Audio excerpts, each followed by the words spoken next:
বছর। আজ থেকে 15 বছর আগে আমি ছিলাম একজন অবহেলিত ছেলে। রাস্তায় রাস্তায় ভিক্ষা পর্যন্ত করেছি। আমার উপর দুর্নীতির মামলা দেওয়া হয়েছিল, কিন্তু আজ আজ আমি কোটিপতি। আমার এক ইশারায় দেশের অর্থনীতি ওঠানামা করে। আজকের গল্প হলো রিভেঞ্জের। ঢাকার সর্বোচ্চ বিল্ডিংয়ে আমার পেন্ট হাউস। এইমাত্র আমি আমেরিকা থেকে ফিরেছি, এখন বাসায় যাচ্ছি। কিন্তু বাসায় পৌঁছানোর আগে এক সুন্দরী মেয়ে, মানে প্রাইম মিনিস্টারের মেয়ের গাড়ির সাথে আমার রোলস রয়েলস গাড়ির ধাক্কা লাগতে চলেছে। আমার গল্পটা এখান থেকে শুরু হবে, রিভেঞ্জ দিয়ে শুরু হবে। তার কারণগুলো 15 বছর আগেই হয়ে গেছে, ধীরে ধীরে বুঝতে পারবেন। এতক্ষণ যার কথা শুনছিলেন তার নাম হলো নয়ন আহমদ।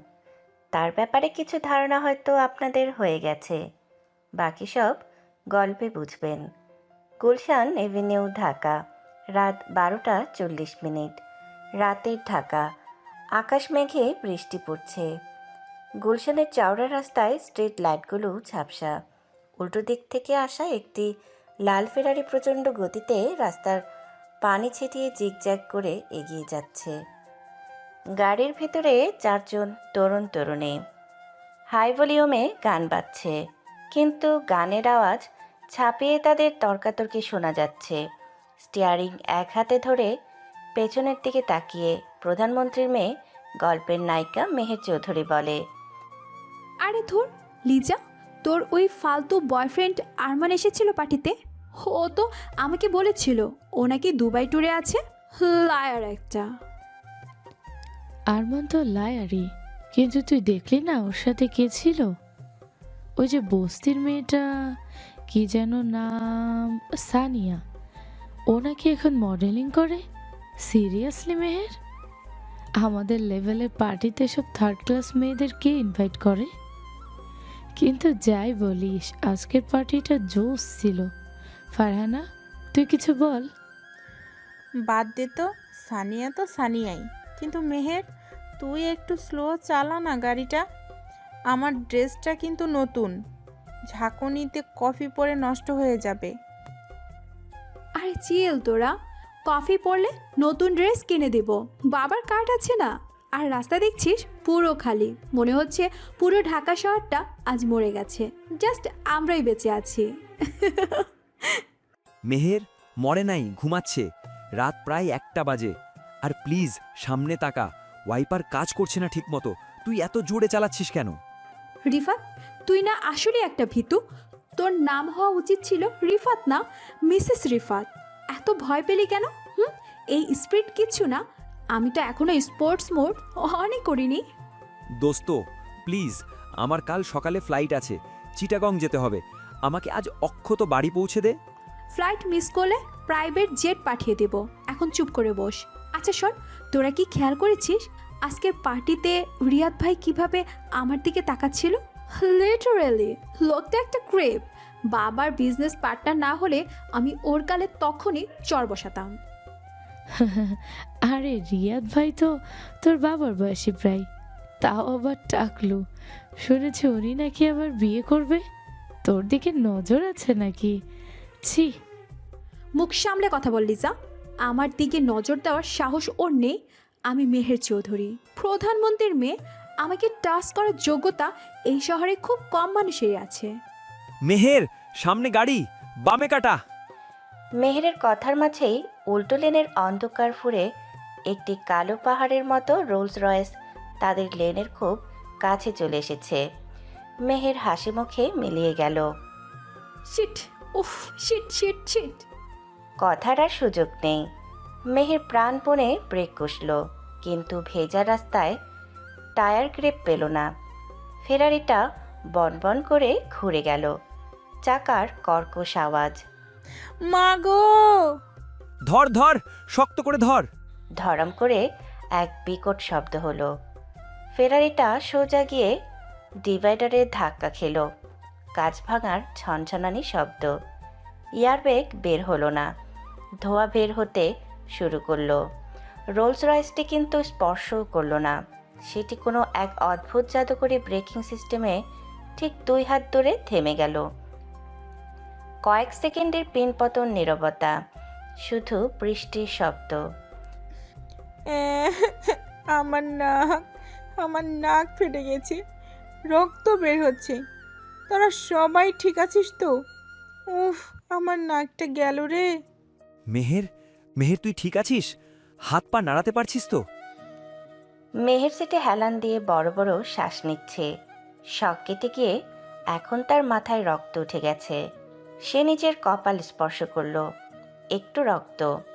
সে রক্ত দেখে চিৎকার করে উঠল। ব্লাড! আমার গায়ে রক্ত, আমার গাড়ি, আমার ফ্যারারিটা। গাড়ি গোল্লায় যাক, আমরা বেঁচে আছি এটাই বেশি। বের হ, গাড়ি ব্লাস্ট হতে পারে। ব্লাস্ট হবে কেন? ব্লাস্ট তো আমি করব এখন। কোন অন্ধের বাচ্চা গাড়ি নিয়ে বের হয়েছে এই তুফানের মধ্যে? মেহের বৃষ্টিতে ভিজতে ভিজতে গাড়ি থেকে নামলো। তার হিল জুতো একটা ভেঙে গেছে। সে এক পায়ে খুঁড়িয়ে খুঁড়িয়ে রোলস রয়েসটার দিকে এগোলো। রিফাত দৌড়ে এসে তাকে ধরার চেষ্টা করলো। মেহের সিন করিস না, চল হসপিটালে যাই আগে, তোর কপাল কেটে গেছে। ছাড় আমাকে, হসপিটাল পরে, আগে এর বিচার হবে। আই আই জানোয়ার, নাম গাড়ি থেকে। তোর সাহস কত, হ্যাঁ? রং সাইডে গাড়ি চালাস? গাড়ির ভেতর থেকে কোনো সাড়া নেই।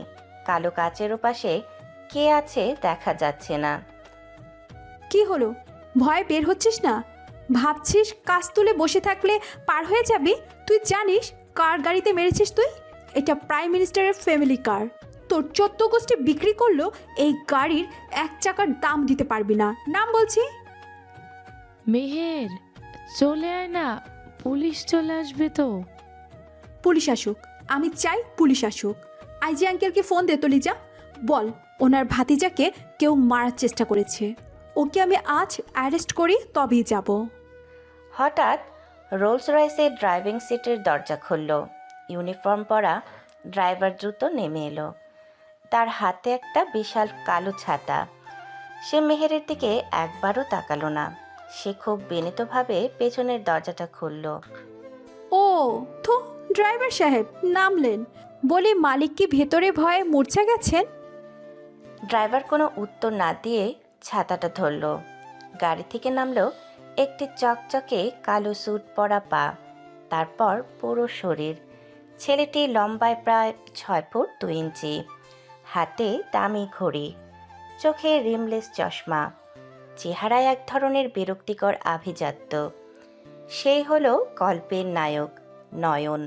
নয়ন গাড়ি থেকে নেমে নিজের কোটের বোতাম লাগালো, তারপর হাতের ঘড়িটার দিকে তাকালো। ড্রাইভারের দিকে তাকিয়ে শান্ত গলায় বলল, আজমল সাহেব, আপনাকে বলেছিলাম মিটিংটা 12টা শেষ করতে, এখন 12টা 45। রাস্তার এই জঞ্জাল পরিষ্কার করতে আরও 10 মিনিট যাবে। আমার সময়ের দাম কি আপনি বলে গেছেন? এক্সকিউজ মি মিস্টার, জঞ্জাল? তুই আমাদের জঞ্জাল বলছিস? আর তুই কে রে ভাই, হ্যাঁ? নবাবের নাতি? তোমার নামটা যেন কি, মেহের নাকি অহংকার? ওহ, দূরই তো সমর্থক শব্দ। তামিজ চৌধুরী, মাঝ রাস্তায় এই যে সার্কাসটা বসালে, এর টিকিট কি ফ্রি নাকি টাকা লাগবে? তুই আমার নাম জানিস?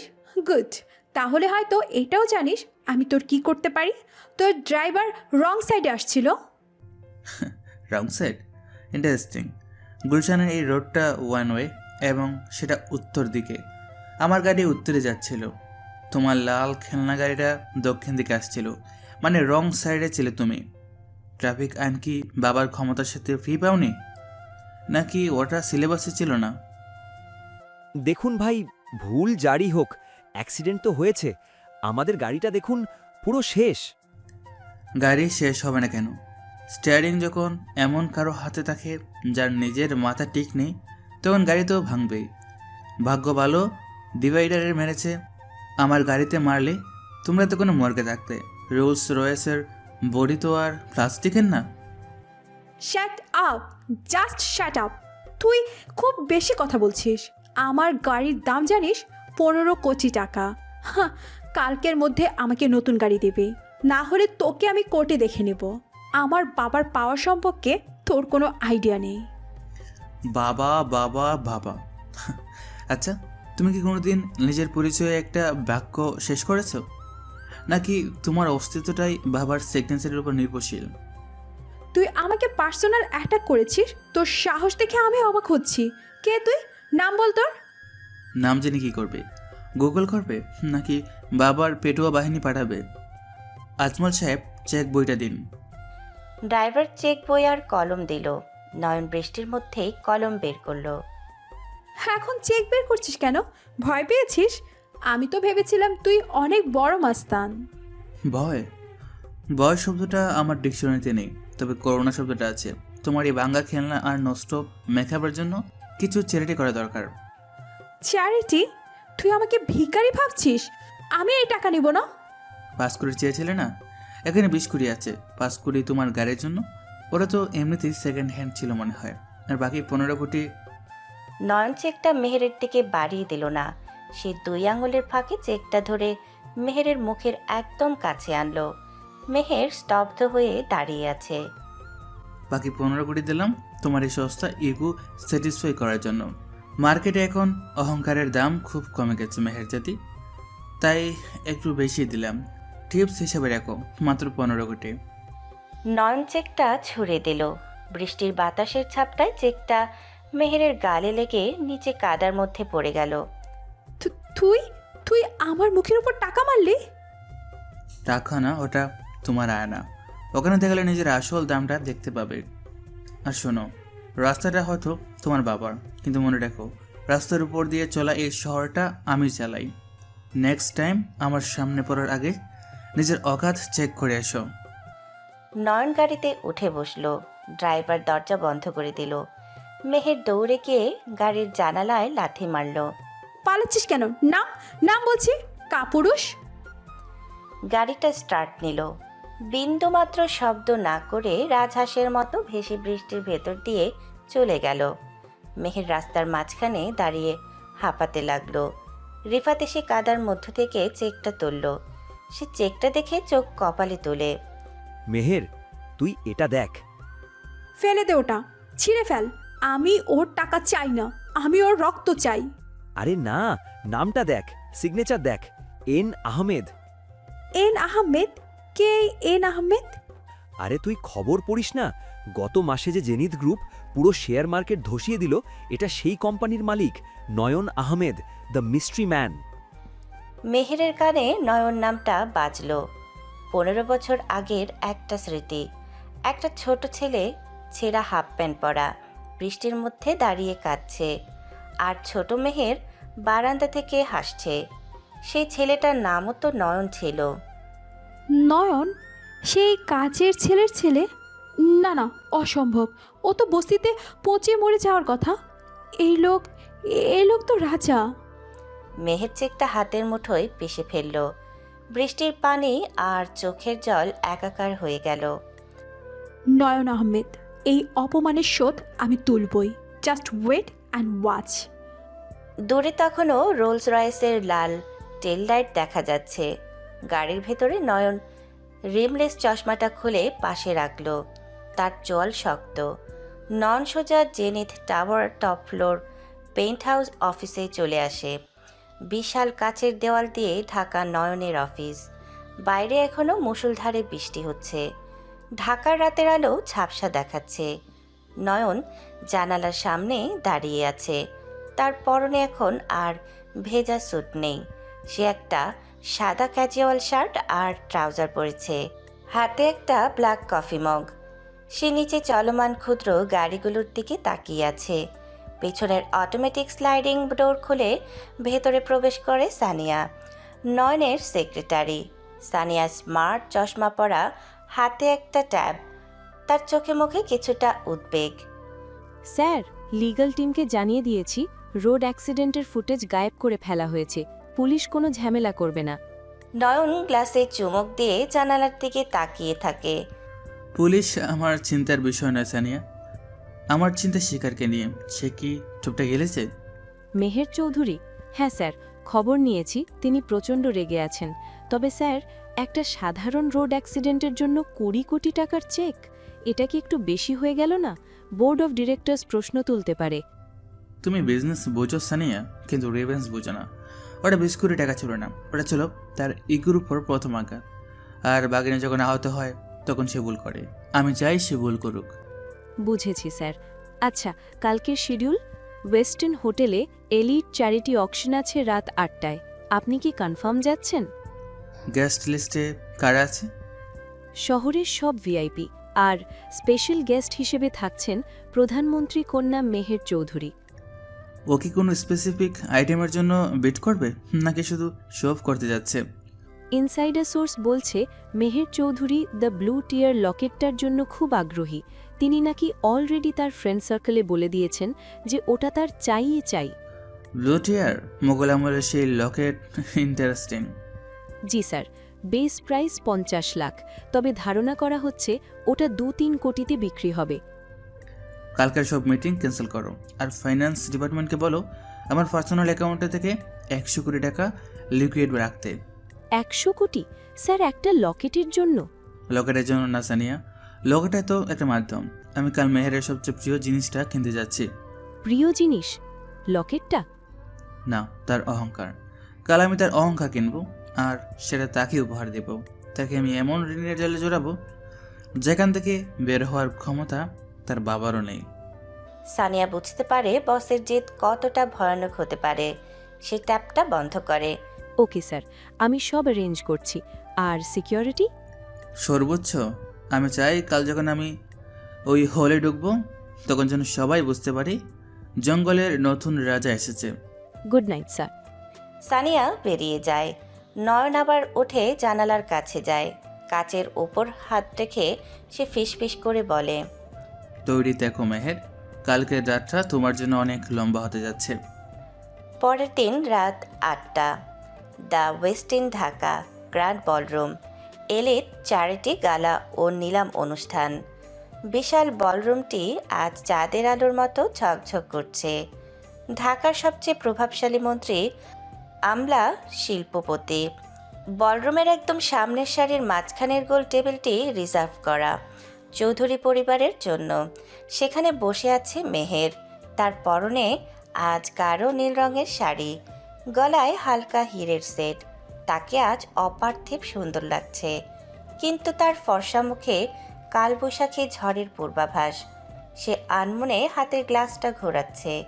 পাশে বসে আছে তার বন্ধু রিফাত, লিজা আর ফারহানা। গতকাল রাতের ঘটনার পর রিফাতের হাতে ব্যান্ডেজ।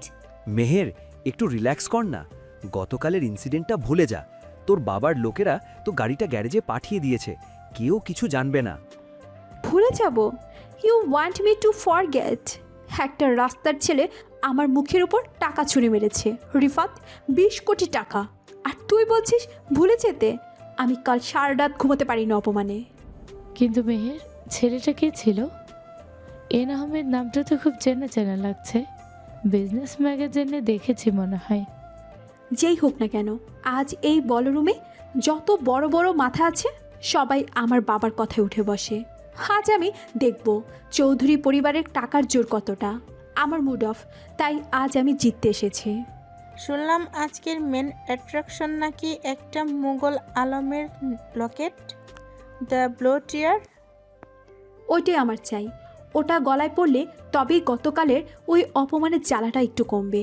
আমার যা পছন্দ হয় তা আমি নিয়েই ছাড়ি। মঞ্চে স্পটলাইট জ্বলে ওঠে। পিয়ানোর সুর থামে। একজন সুটেড বুটেড অকশন হোস্ট মাইক্রোফোন হাতে মঞ্চে আসেন। লেডিস অ্যান্ড জেন্টলম্যান, আসসালামু আলাইকুম।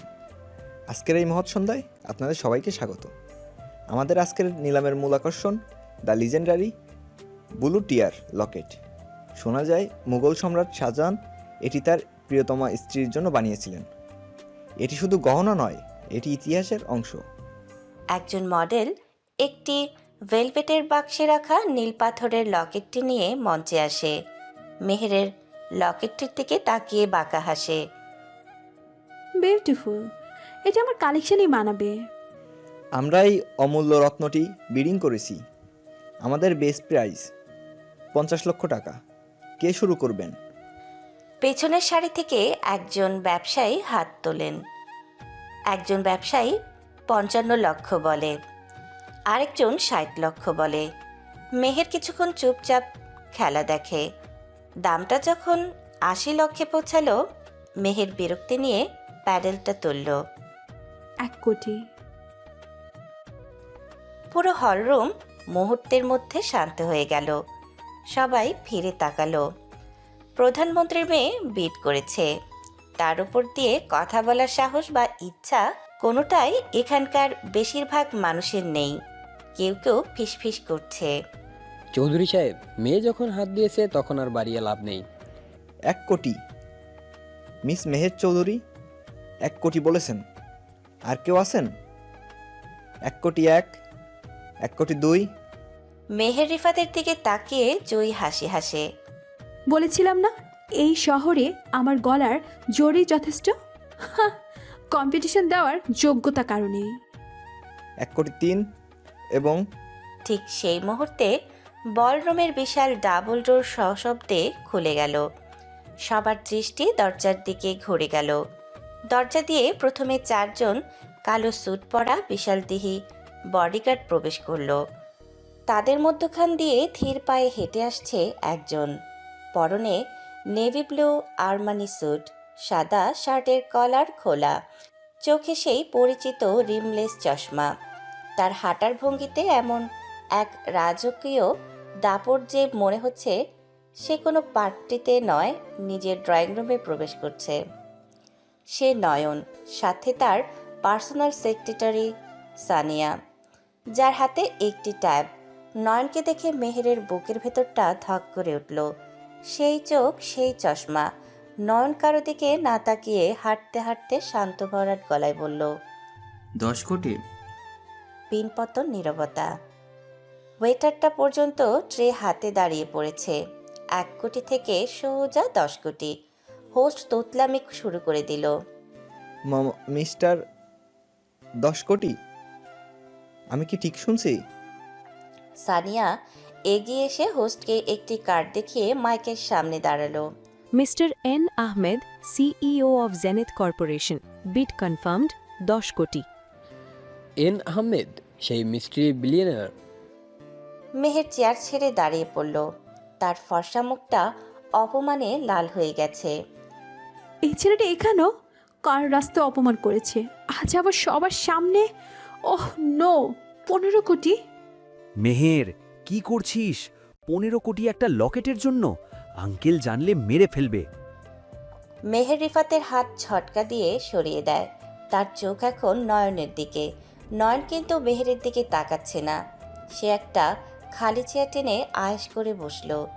মোবাইলে গেম খেলতে খেলতে অবহেলার সুরে বলে, 25 কোটি। হলরুমে রীতিমতো হট্টগোল শুরু হয়ে গেছে। মেহেরের হাত পা কাঁপছে। 25 কোটি টাকা মানে তার বাবার পুরো 1 বছরের অবৈধ আয়ের একটা বড় অংশ। কিন্তু হার মানা মেহেরের অভিধানে নেই, বিশেষ করে এই ছেলেটার কাছে।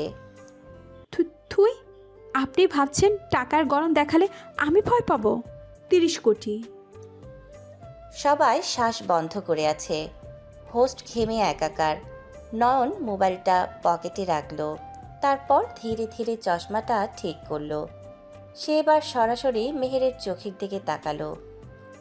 সেই দৃষ্টিতে আগ্নেয়গিরির লাভা আর বরফের শীতলতা দুটোই একসাথে মিশে আছে। নয়ন উঠে দাঁড়ালো। সে মঞ্চের দিকে না গিয়ে ধীরে ধীরে মেহেরের টেবিলের দিকে এগিয়ে আসতে লাগলো। তার জুতো কার্পেটে কোনো শব্দ করছে না, কিন্তু মেহেরের হৃদস্পন্দন যেন কানের কাছে ড্রাম বাজাচ্ছে। নয়ন মেহেরের ঠিক মুখোমুখি এসে দাঁড়ালো। দুজনের মাঝে মাত্র কয়েক ফুটের দূরত্ব।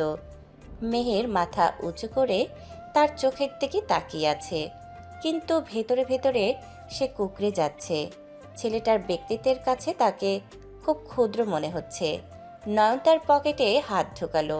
সবাই ভাবলো হয়তো কোনো অস্ত্র বের করবে, কিন্তু সে বের করলো একটি পুরনো মরচে ধরা কালচে হয়ে যাওয়া 1 টাকার কয়েন। নয়ন কয়েনটা 2 আঙুলের মাঝে ধরে মেহেরের চোখের সামনে তুলে ধরল। চিনতে পারছো মেহের জাতি? নাকি টাকার পাহাড়ের স্মৃতিগুলো চাপা পড়ে গেছে? What is this? নাটক করছিস আমার সাথে? আজ থেকে 15 বছর আগে এই শহরে এক বৃষ্টির রাতে এক এতিম ছেলে ক্ষুধার জ্বালায় এক বড় লোকের মেয়ের কাছে হাত পেতেছিল। মেয়েটা তখন তার জন্মদিনের কেক কাটছিল। মেহেরের চোখগুলো বড় বড় হয়ে যাচ্ছে। 15 বছর আগের স্মৃতি। বাবার সরকারি বাসভবন, পিছনের সার্ভেন্ট কোয়ার্টার। সেই ছোট ছেলেটা নয়ন। নয়ন বলতে থাকে তার গলাটা একটু ধরে আসছে, কিন্তু সে সামলে নিল। মেয়েটা সেই এতিম ছেলেদেরকে এক টুকরো কেক এগিয়ে দিয়েও শেষ মুহূর্তে সেটা কাদায় ফেলে দিয়েছিল।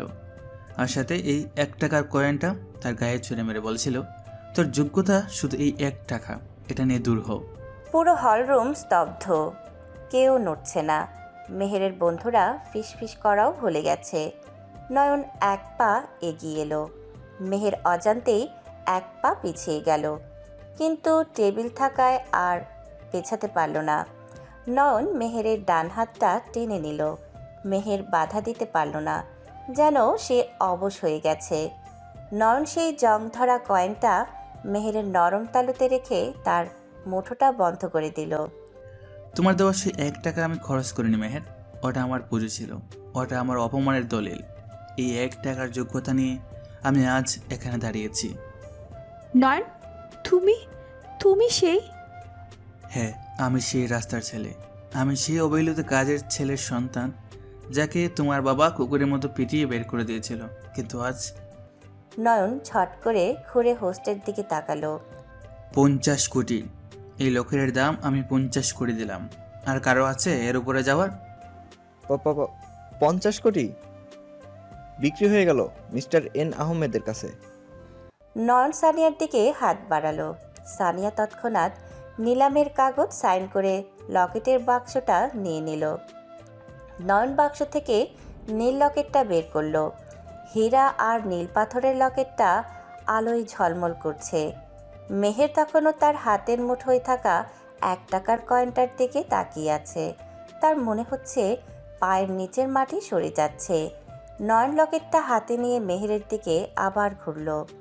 ঘুরে দাঁড়াও। মানে? ঘুরে দাঁড়াতে বলেছি নাকি এখানেও জোর কাটতে হবে? মেহের মন্ত্রমুগ্ধের মতো ধীরে ধীরে ঘুরল। তার পিঠ এখন নয়নের দিকে। নয়ন 2 হাত দিয়ে লকেটটা ধরল। সে মেহেরের ঘাড়ের উপর দিয়ে হাত দিয়ে লকেটটা তার গলায় পরিয়ে দিতে লাগলো। নয়নের হাতের আঙুল মেহেরের ঘাড়ে স্পর্শ করল। মেহেরের শরীর দিয়ে যেন বিদ্যুতের শিহরণ বয়ে গেল। এই স্পর্শে কোনো আক্রোশ নেই, আছে এক অদ্ভুত অধিকারবোধ। মেহের চোখ বন্ধ করে ফেলল। তার নিঃশ্বাস ভারী হয়ে আসছে। লকেটটা পরানো শেষ করে নয়ন মেহেরের কানের কাছে মুখ নিল। তার উষ্ণ নিঃশ্বাস মেহেরের কানে লাগছে। 50 কোটি দিয়ে কিনলাম, কিন্তু তোমাকে এটা দান করলাম, কারণ ভিক্ষা দেওয়া আমার পুরনো অভ্যাস নয় মেহের, নতুন শখ। মেহের ঝট করে ঘুরে দাঁড়ালো। তার চোখে জল টলমল করছে, কিন্তু সে কাঁদতে পারছে না। রাগ, অপমান আর এক অদ্ভুত আবেগে সে দিশেহারা। কেন কেন করছি এসব? আমাকে অপমান করার জন্য? অপমান না, এটা তো ঋণ শোধ। তুমি আমাকে আমার যোগ্যতা মনে করিয়ে দিয়েছিলে, আমি তোমাকে তোমার মূল্য বোঝালাম। এই লকেটটা গলায় ঝুলালাম, যাতে প্রতি মুহূর্ত তোমার মনে থাকে এটা তোমার বাবার টাকায় কেনা নয়, এটা সেই 1 টাকার ছেলের দয়ায় পাওয়া। নয়ন আর উত্তরের অপেক্ষা করল না, সে ঘুরল। তার বডিগার্ডরা পথ করে দিল। যাওয়ার আগে সে মেহেরের বন্ধুদের দিকে তাকিয়ে বলল, তোমাদের বন্ধুকে বলো ওর জন্য কাল সকালের নিউজ পেপারটা মিস না করে। চৌধুরী এম্পায়ারের জন্য একটা সারপ্রাইজ অপেক্ষা করছে। নয়ন গটগট করে বেরিয়ে গেল। মেহের তার গলায় ঝোলানো 50 কোটির লকেটটা শক্ত করে চেপে ধরল। তার অন্য হাতের মুঠোয় সেই 1 টাকার কয়েনটা বিচ্ছে। ব্যথা করছে, কিন্তু সে মুঠো খুলছে না। মেহের, ছেলেটা কি সত্যিই তোর সেই ছোটবেলার নয়ন? মেহের কোনো কথা বলল না, সে শুধু দরজার দিকে তাকিয়ে রইল।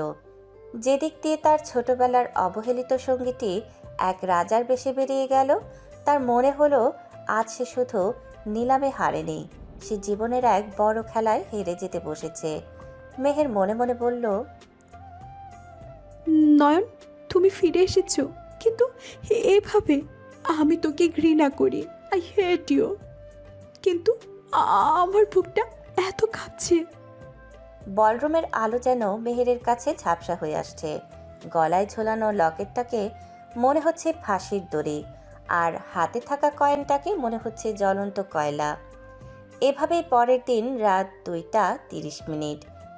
প্রধানমন্ত্রীর ব্যক্তিগত বাসভবন, লাইব্রেরি রুমের ভারী মেহগনি কাঠের টেবিলের ওপর স্তব করা ফাইলের মাঝে বসে আছেন প্রধানমন্ত্রী জনাব চৌধুরী। এসি চলছে 18 ডিগ্রিতে, তবু তার কপালে বিন্দু বিন্দু ঘাম। ল্যান্ডফোনটা নামিয়ে রাখতেই আবার বেজে উঠল।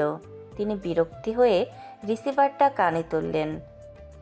আমি কি পরিষ্কার হয়েছে বলিনি যে এখন আর কোনো আপডেট চাই না? ফিন্যান্স মিনিস্টারকে বলো রিজার্ভের টাকা দিয়ে মার্কেট স্টেবল করতে। কি ইনভেস্টররা সব টাকা তুলে নিচ্ছে? How is that possible? সকাল পর্যন্ত সব ঠিক ছিল। ফোনের ওপাশ থেকে কোনো একটা দুঃসংবাদ শুনে তিনি ধপ করে চেয়ারে বসে পড়লেন। রিসিভারটা হাত থেকে খসে টেবিলে পড়ল। দরজা ঠেলে ভেতরে ঢুকল মেহের। তার পরনে সিল্কের নাইট গাউন, হাতে ধোয়া ওঠা ব্ল্যাক কফি। বাবাকে এমন বিধ্বস্ত অবস্থায় দেখে সে দ্রুত পায়ে এগিয়ে এলো। ড্যাড, তুমি এখনো ঘুমাওনি? তোমার প্রেশার হাই হয়ে যাবে তো। কি হয়েছে? সেই মেগা সিটি প্রজেক্ট নিয়ে ঝামেলা আবার? ঝামেলা বললে কম বলা হবে মা। এই বিপর্যয়ে কেউ একজন আমার সরকারের শিকড় ধরে টান দিয়েছে।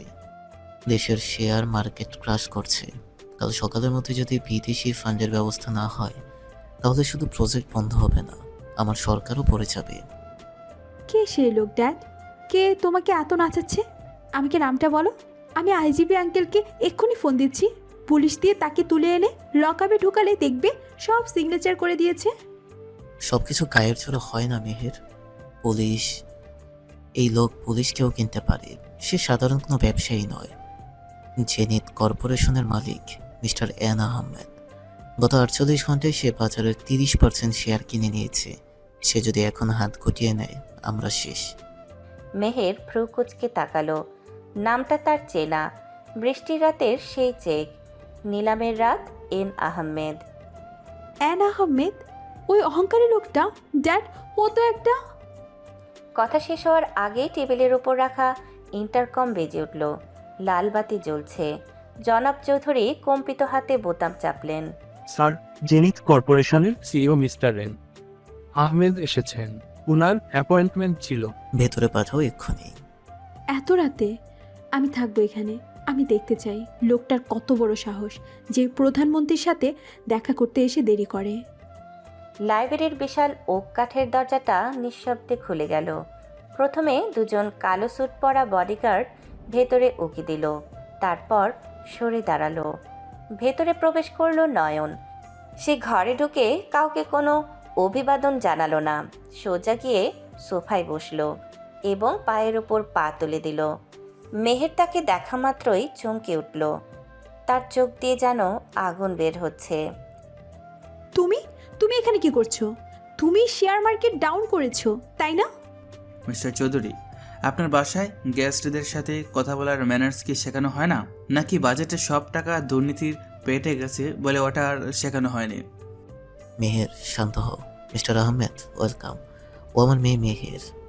বাবা, তুমি ওই লোকটাকে ওয়েলকাম করছো? তুমি জানো ওকে?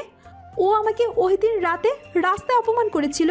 গত রাতে অকশনেও ও আমাকে অপমান করেছিল। আর সব থেকে বড় হলো, ও তো আমাদের বাড়ির পিছনের কোয়ার্টারে থাকা সেই কাজের ছেলের সন্তান নয়ন। ছোটবেলায় আমাদের বাগান পরিষ্কার করতো। জনাব চৌধুরী বিস্ময়ে হাঁ হয়ে গেলেন।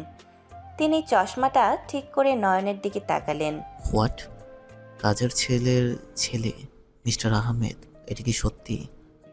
নয়ন সোফা থেকে উঠে ধীর পায়ে টেবিলের দিকে এগিয়ে এলো। তার ঠোঁটের কোণে বাঁকা হাসি। সে মেহেরের ঠিক মুখোমুখি দাঁড়ালো। মেহের ঘৃণায় মুখ ফিরিয়ে নিল। আপনার মেয়ের স্মৃতিশক্তি খুবই ভালো মিস্টার চৌধুরী। হ্যাঁ, আমি সেই নয়ন। 15 বছর আগে এই ঘর থেকে কুকুরের মতো বের করে দিয়েছিলেন, যার মাকে আপনারা চিকিৎসার অভাবে মরতে দিয়েছিলেন, যার বাবাকে আপনারা চুরির মিথ্যা অপবাদ দিয়েছিলেন। তোর সাহস তো কম না? তুই এখনো আমাদের সামনে দাঁড়িয়ে কথা বলছিস? বাবা, অ্যারেস্ট করো ওকে।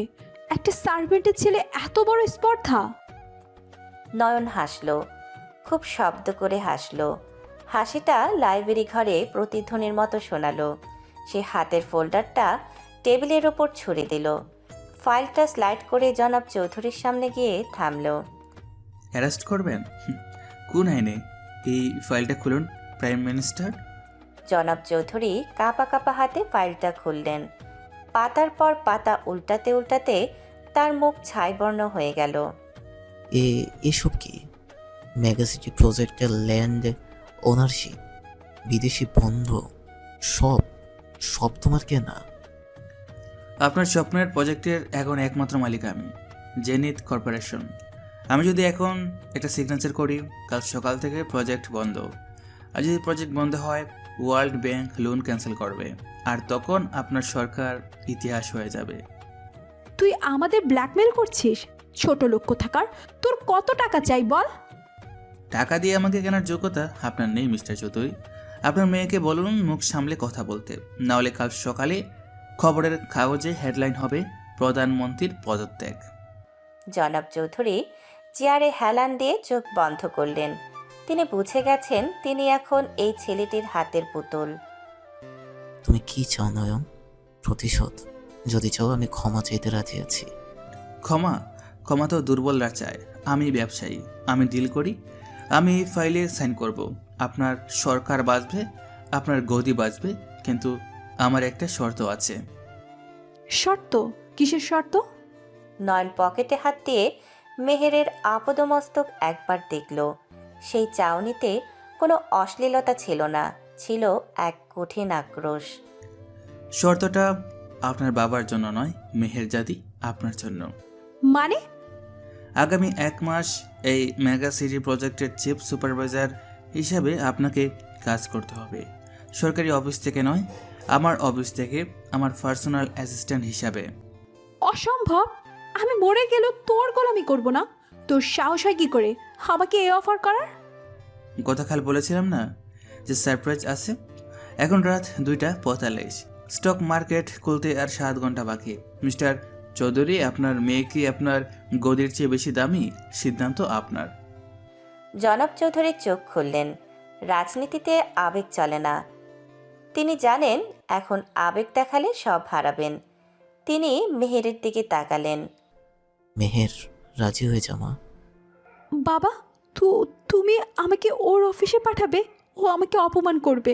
বাবা, তুমি তোমার গদির জন্য তোমার নিচের মেয়েকে বিকিয়ে দিচ্ছ। বিক্রি করছি না, দেশের স্বার্থে মা, প্লিজ। নয়ন ফাইল থেকে একটা কলম বের করে জনাব চৌধুরীর দিকে বাড়িয়ে দিল। বাবার বাধ্য মেয়ে হওয়ার সুযোগ মিস মেহের। রাজি হলে বলুন, না হলে আমি চললাম। নয়ন দরজার দিকে পা বাড়ালো। 1 পা 2 পা। মেহেরের বুকের ভেতর ঝড় চলছে। তার অহংকারে চূর্ণ বিচূর্ণ হয়ে যাচ্ছে। কিন্তু সে বুঝতে পারছে এখন না বললে তার বাবাকে রাস্তায় নামতে হবে। বাবার এই অপমান সে সহ্য করতে পারবে না। দাঁড়াও। নয়ন থামল, কিন্তু পেছন ফেলল না। আমি রাজি। নয়ন ধীরে ধীরে ঘুরল। তার মুখে বিজয়ের হাসি নেই, আছে এক কঠিন তৃপ্তি। সে আবার টেবিলের কাছে ফিরে এলো এবং কলমটা দিয়ে ফাইলে একটা সিগনেচার করলো। গুড ডিসিশন, তবে মনে রাখবেন আমার অফিসে আমি বসি, সেখানে আপনি প্রধানমন্ত্রীর মেয়ে নন, জাস্ট একজন এমপ্লয়। আমার কফি থেকে শুরু করে আমার জুতো পরিষ্কার সব আপনাকে করতে হতে পারে। মেহেরের চোখ দিয়ে জল গড়িয়ে পড়ল। সে ঘৃণা ভরা দৃষ্টিতে নয়নের দিকে তাকিয়ে রইল। মনে মনে বলল, তোর এই সুযোগ নেওয়া আমি কোনোদিন ভুলবো না নয়ন, কোনোদিন না। নয়ন দরজার কাছে গিয়ে দাঁড়ালো। বের হওয়ার আগে সে মেহেরের দিকে তাকিয়ে শেষ কথাটা ছড়ে দিল। বলতে তো আমি দেব না মেহের। খেলা তো সবে শুরু হলো। কাল সকাল 8টায় জেনিথ টাওয়ারে 1 মিনিট দেরি হলে পুরো দেশ জানবে প্রধানমন্ত্রীর দেউলিয়া হওয়ার খবর। Good night sir. বলে নয়ন চলে যায়। পরের দিন সকাল 7:15। আজ সকালে মেহেরকে জেনিথ কর্পোরেশনে জয়েন করতে হবে। কিন্তু মেহেরের মনের ভেতর জেদ কাজ করছে। সে কিছুতেই বিশ্বাস করতে পারছে না যে তার বাবা অকারণে কাউকে বের করে দিবেন। তার মনে হচ্ছে নয়ন মিথ্যে বলছে, বা অতিরঞ্জিত করছে। সত্যটা জানার জন্য সে বাড়ির সবচেয়ে পুরনো কাজের লোক সাদেক চাচার খোঁজ করছে। সাদেক চাচা গত 30 বছর ধরে এই বাড়ির কেয়ারটেকার। মেহের পেছনে পরিত্যক্ত স্টোর রুমে ঢোকে। সাদেক চাচা এখন এখানেই থাকেন। ঘর ভর্তি পুরনো আসবাবপত্র আর ধুলোর আস্তরণ। সাদিক চাচা, সাদিক চাচা, তুমি এখানে? আম্মাজান, আপনি এই ধুলোর মধ্যে কিছু লাগবো? চাচা, আমাকে সত্যি কথা বলবে? 15 বছর আগে রহিম চাচা আর নয়নকে কেন বের করে দেওয়া হয়েছিল? বাবা বলেছিল ওরা চুরি করেছিল। কি চুরি করেছিল? সাদেক চাচার মুখটা ভয়ে শুকিয়ে যায়। তিনি আমতা আমতা করতে থাকেন। আম্মাজান, পুরান কথা বাদ দেন, বড় সাপ শুনলে রাগ করবেন। বাবা শুনবে না, তুমি বলো, আমার জানা দরকার। ওই দিন আমার বার্থডে ছিল, কি হারিয়েছিল বাবার? সাদেক চাচা দীর্ঘশ্বাস ফেলেন। তিনি মেহেরকে ইশারা করে ঘরের কোনায় নিয়ে যান। সেখানে একটা বিশাল পুরনো কাঠের আলমারি আছে, যেখানে মেহেরের বাবার বাতিল করা জিনিসপত্র রাখা হয়। সাদেক চাচা আলমারির একটা ডয়ার খুলে ধুলোমাখা একটা ছোট ভেলভেটের বক্স বের করেন। আম্মাজান, আপনি সত্যি জানতে চান? এই নেন সত্য। মেহের বক্সটা হাতে নেয়। বক্সটা খুলতেই তার চোখ কপালে ওঠে। ভেতরে একটা পুরনো মডেলের রোলেক্স ঘড়ি। ঘড়িটা এখনও চকচক করছে। এটা তো বাবার সেই ঘড়িটা যেটা চুরির অপবাদ রহিম চাচার উপর দেওয়া হয়েছিল। এটা এখানে কেন? হ্যাঁ আম্মাজান, এইটাই সেই ঘড়ি যেটার লাগা রহিম ভাইরে চোর সাজাইয়া বাইর করে দেওয়া হয়েছিল। কিন্তু ঘড়িটা এখানে কিভাবে এলো? পুলিশ তো বলেছিল রহিম চাচা নিয়ে পালিয়েছে। রহিম ভাই যাওয়ার 2 দিন পরেই আমি ঘর ঝাড়ু দিতে গিয়ে সোফার তলায় ঘড়ি পাইছিলাম। ঘড়িটা ফ্লোরে পইরা ছিল। আমি দৌড়াইয়ে গিয়ে বড় সাবরে দিছিলাম, ভাবছিলাম সব খুশি হইব, রহিম ভাইরে ফিরাইয়া আনবো। তারপর বাবা কি করলো? বড় সাহেব আমারে ধমক দিলেন, কইলেন, খবরদার সাদেক, এই কথা যেন কেউ জানে না। আমি একবার যারে চোর কইছি সে চোরই। এখন ঘড়ি পাওয়া গেছে শুনলে লোকে আমারে লইয়া হাসাহাসি করব। রহিম রে বলি দেওয়ানের দরকার নাই। তারপর সব ঘড়িটাই স্টোর রুমে ফালাইয়া রাখতে কইল। কিন্তু আমি জানতাম এইটার সত্য একদিন উন্মোচন হইবই, তাই যত্ন করে রাখছিলাম। মেহেরের হাত থেকে ঘড়ির বক্সটা ফ্লোরে পড়ে যায়। ঠাস করে শব্দ হয়। তার মাথাটা ঘুরছে। তার বাবা যাকে সে আইডল মনে করত, তিনি শুধু নিজের ইগো বা অহংকারের জন্য একটা নির্দোষ মানুষের জীবন ধ্বংস করে দিয়েছেন। বাবা জানতো রহিম চাচা চুরি করেনি, তবুও? হ আম্মাজান, রহিম ভাই যাওয়ার সময় আমার হাত ধইরা কাঁদছিল, কইছিল, সাদেক ভাই, আমি গরিব হইতে পারি কিন্তু চোর না। আমার পোলাটারে কইস আমি চুরি করি নাই। কিন্তু আমি ভীরু মানুষ আম্মাজান, আমি ভয়ে মুখ খুলি নাই। মেহেরের চোখ দিয়ে অঝরে পানি পড়তে থাকে। সে পেছনের দিকে সরতে থাকে। হঠাৎ তার পিঠ কারোর সাথে ধাক্কা খায়। মেহের চমকে ঘুরে তাকায়। পিছনে দাঁড়িয়ে আছে নয়ন। তার পরনে সেই কালো স্যুট, মুখে জ্বলন্ত সিগারেট। আগুনের লাল লাভা তার চোখে প্রতিফলিত হচ্ছে। সে সব শুনেছে। সাদেক চাচা নয়নকে দেখে ভয়ে চুবুথুবু হয়ে এক কোণায় সরে যান। নয়ন, তুমি? নয়ন ধীর পায়ে ঘরের ভেতর ঢোকে। সে নিচু হয়ে ফ্লোর থেকে সেই রোলেক্স ঘড়িটা তুলে নেয়। ঘড়িটা হাতে নিয়ে সে তাচ্ছিল্যর হাসি হাসে। মাত্র কয়েক লাখ টাকার একটা গরিব। এটার জন্য আমার বাবার চিকিৎসা হলো না, এটার জন্যই আমাকে রাস্তায় ভিক্ষা করতে হলো। মেহের দৌড়ে গিয়ে নয়নের হাত ধরে। নয়ন, বিশ্বাস করো, আমি জানতাম না। আমি ভাবতাম তোমরা সত্যি। সাদেক চাচা আজ বলল। নয়ন ঝটকা দিয়ে হাত সরিয়ে দেয়। তুমি জানতে না, কারণ তুমি জানতে চাওনি মেহের। তোমরা বড় লোকেরা আমাদের মানুষ মনে করো না। আমাদের সততা তোমাদের কাছে হাসির খোরাক। সেদিন যখন আমাকে কলার ধরে বের করা হচ্ছিল, তুমি বারান্দায় দাঁড়িয়ে চিপস খাচ্ছিলে আর হাসছিলে, মনে আছে? মেহের কান্নায় ভেঙে পড়ে। সে নয়নের পায়ের কাছে বসে পড়ে। আমি পাপী নয়ন, আমার বাবা পাপী। আমি তোমার কাছে ভিক্ষা চাইছি, আমাকে মাফ করে দাও। তুমি যা শাস্তি দেবে আমি মাথা পেতে নেব, কিন্তু প্লিজ আমাকে এভাবে ঘৃণা করো না। আমরা ছোটবেলায় তো বন্ধু ছিলাম। নয়ন নিচু হয়ে মেহেরের মুখের দিকে তাকায়। মেহেরের কান্না ভেজা মুখ দেখে তার চোখের কঠিন ভাবটা 1 সেকেন্ডের জন্য সরে যায়। তার মনে পড়ে যায় সেই ছোটবেলার কথা, যখন সেই মেয়েটার জন্য পেয়ারা চুরি করে আনতো। নয়ন পকেট থেকে একটা পুরনো রংচটা জ্যামিতি বক্স বের করে। এটা সে যাওয়ার সময় মেহেরের ঘর থেকে চুরি করে নিয়ে গিয়েছিল স্মৃতি হিসেবে। নয়ন বক্সটা মেহেরের সামনে ধরে। বন্ধু, বন্ধু হলে তুমি সেদিন আমাকে বিশ্বাস করতে, তোমার বাবাকে না। এই বক্সটা দেখেছো? এটার উপর কম্পাস দিয়ে আমি তোমাদের নাম লিখেছিলাম। ভাবতাম আমরা সমান, কিন্তু তোমরা বুঝিয়ে দিয়েছো রাজা আর প্রজা কোনোদিন বন্ধু হতে পারে না। মেহের বক্সটা নিতে যায়, কিন্তু নয়ন সরিয়ে নেয়। তোমার কান্না দিয়ে আমার বাবার প্রাণ ফিরে আসবে না মেহের, আমার মার প্রাণ ফিরে আসবে না মেহের। এই গড়িটা আমি নিলাম, এটা আমার বাবার নির্দোষ হওয়ার প্রমাণ। আর তুমি? মেহের উঠে দাঁড়ায়, চোখ মুছে সেই নয়নের দিকে তাকায়। তার মধ্যে এখন আর সেই অহংকারী মেহের নেই, আছে এক অপরাধবোধে দগ্ধ নারী। বলো, আমি কি করব? কি করলে তোমার জ্বালা কমবে? আগামীকাল সকাল 8টা আমার অফিসে। দেরি হলে কিন্তু তোমার বাবার এই চুরি সাজানোর নাটক আর দুর্নীতির ফাইল দুটি মিডিয়ার কাছে চলে যাবে। তৈরি থেকো মিস চৌধুরী, আসল দুজক কাকে বলে কাল থেকে তুমি দেখবে। নয়ন আর এক মুহূর্ত দাঁড়ায় না, সে হনহন করে বেরিয়ে যায়। মেহের সেই স্টোর রুমে একা দাঁড়িয়ে থাকে। সাদিক চাচা দূরে দাঁড়িয়ে চোখের পানি মুছছেন। মেহের বুঝতে পারে তার জীবনটা আজ থেকে আর আগের মতো থাকবে না। সে একটা দানবকে জাগিয়ে তুলেছে, এবং সেই দানব এখন তার সব কিছু গ্রাস করতে আসছে। কিন্তু অদ্ভুতভাবে মেহেরের মনের খুব গভীরে একটা স্বস্তিও কাজ করছে। অন্তত সে সত্যটা জেনেছে, নয়ন কোনো ভিলেন নয়, বরং তারা তাকে ভিলেন বানিয়েছে। এখন প্রশ্ন আসতে পারে, নয়ন এখানে কিভাবে এলো? আসলে চৌধুরী বাড়ির সব গার্ডস তার ইশারায় চলে, আর সাদিক চাচাও তার লোক। আমি আসবো নয়ন, আমি তোমার সব ঘৃণা সহ্য করব, এটাই আমার প্রায়শ্চিত্ত।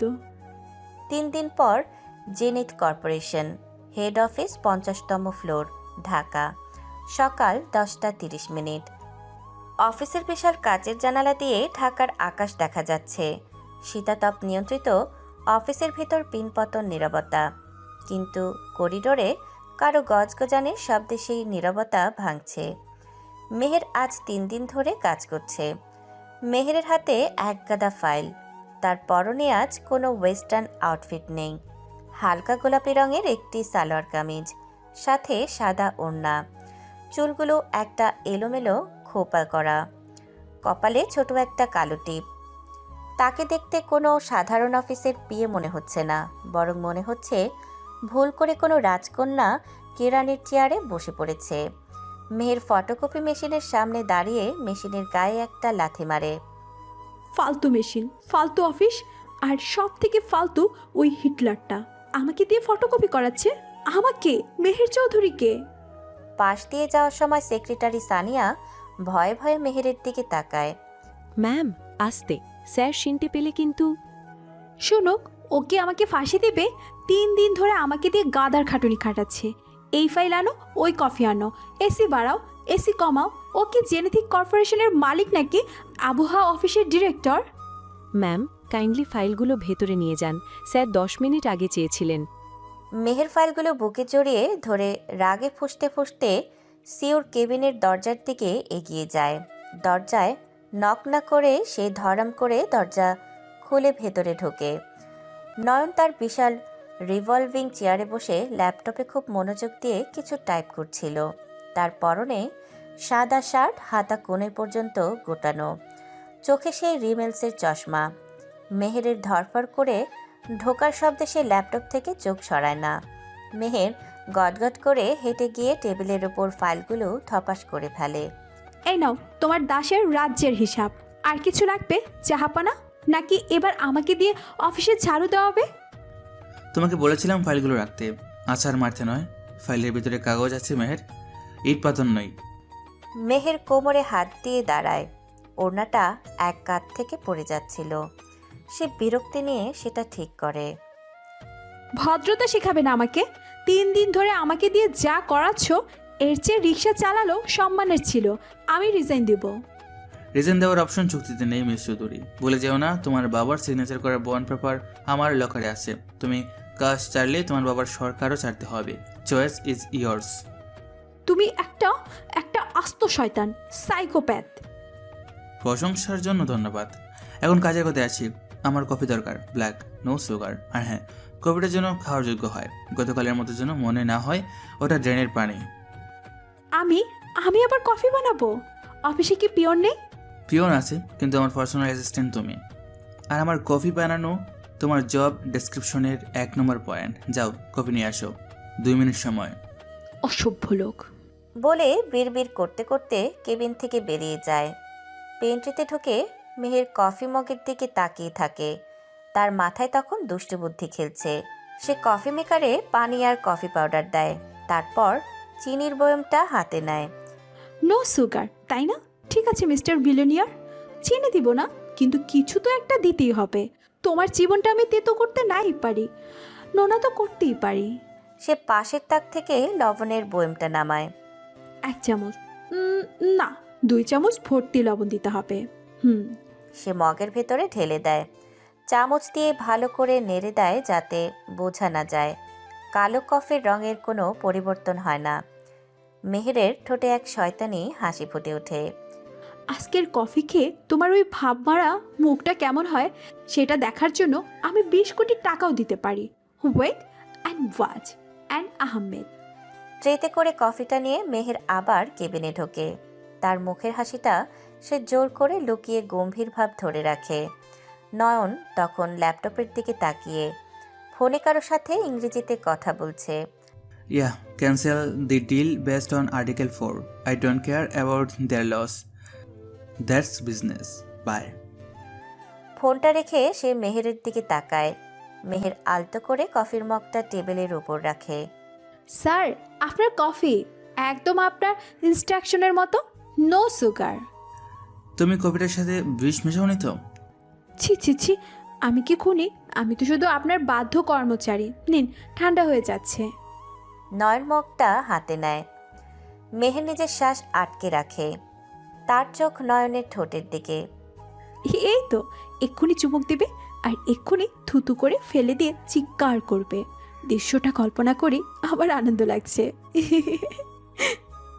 নয়ন মগে চুমুক দিল। মেহেরের চোখ চকচক করছে।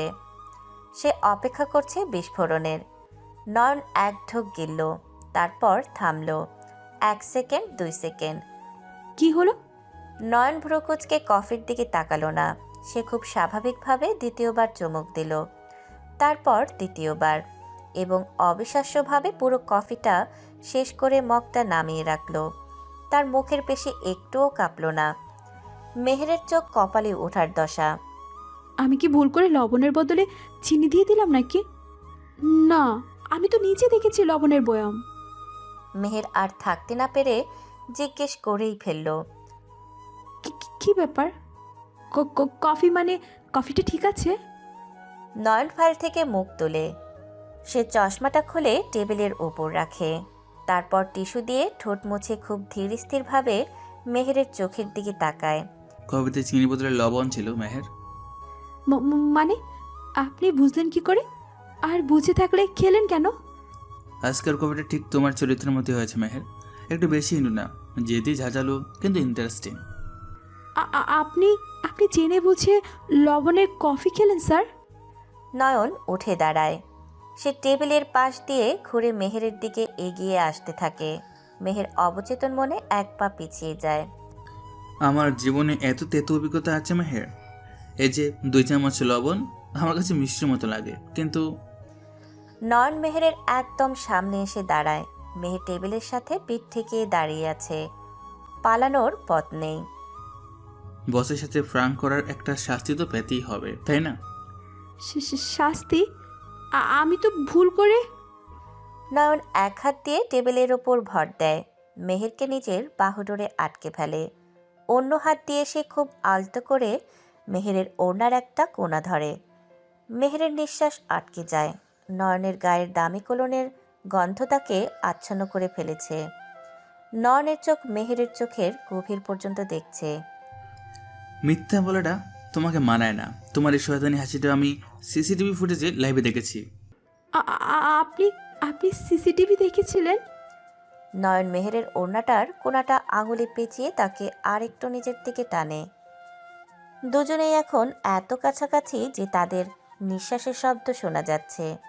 আমি সব দেখি। এই অফিসে এমন একটা দলিকোনাও নড়ে না যেটা আমার পারমিশন ছাড়া নড়তে পারে। আর তুমি তো। নয়ন থেমে যায়। তার দৃষ্টি মেহেরের ঠোঁট থেকে চোখ আর চোখ থেকে কপালে থাকা কালো টিপটার উপর স্থির হয়। তোমাকে বলেছিলাম সোলার ক্যান্স পরে আসতে। ভেবেছিলাম এতে তোমার অহংকারটা একটু কমবে, কিন্তু তোমাকে তো আরো বেশি বিপজ্জনক লাগছে।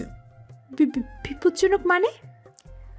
নয়ন একটু ঝুঁকে মেহেরের কানের কাছে মুখ নেয়। তার গরম নিঃশ্বাস মেহেরের ঘাড়ে লাগতেই মেহেরের শরীরে কাঁটা দিয়ে ওঠে। বিপজ্জনক মানে? তোমাকে দেখে আমার কাজের ফোকাস নষ্ট হচ্ছে, আর ব্যবসার ক্ষতি আমি সহ্য করি না। এখন যদি কিছু হয়ে যায়? মেহেরের হাত পা অবশ হয়ে আসছে। সে নয়নের বুকে হাত দিয়ে তাকে সরাতে চাইল, কিন্তু তার হাতে কোনো শক্তি নেই। তাহলে আমাকে যেতে দিন। না, শাস্তিটা এখনো দেয়নি। কি শাস্তি? আজ সারাদিন তুমি তোমার ডেস্কে বসবে না। তুমি ওই সোফায় বসে থাকবে, একদম আমার চোখের সামনে নড়বে না। তোমাকে রাগলে খুব কিউট লাগে, আর আমার কাজের ফাঁকে বোরিং লাগলে তোমাকে দেখে এন্টারটেইনমেন্ট হব। এটা আবার কোন ধরনের শাস্তি? নয়ন আবার নিজের চেয়ারে ফিরে গিয়ে বসে। সে ফাইলে মনোযোগ দেওয়ার ভান করে। তোমার জন্য এটাই শাস্তি, কারণ তোমাকে ইগনোর করে কাজ করাটা আমার জন্য পৃথিবীর সবচেয়ে কঠিন কাজগুলোর একটা। এখন চুপচাপ গিয়ে বসো। আর হ্যাঁ, পরের বার কফিতে বিষ দিলেও আমি খেয়ে ফেলবো, তাই লবণের অপচয় করো না।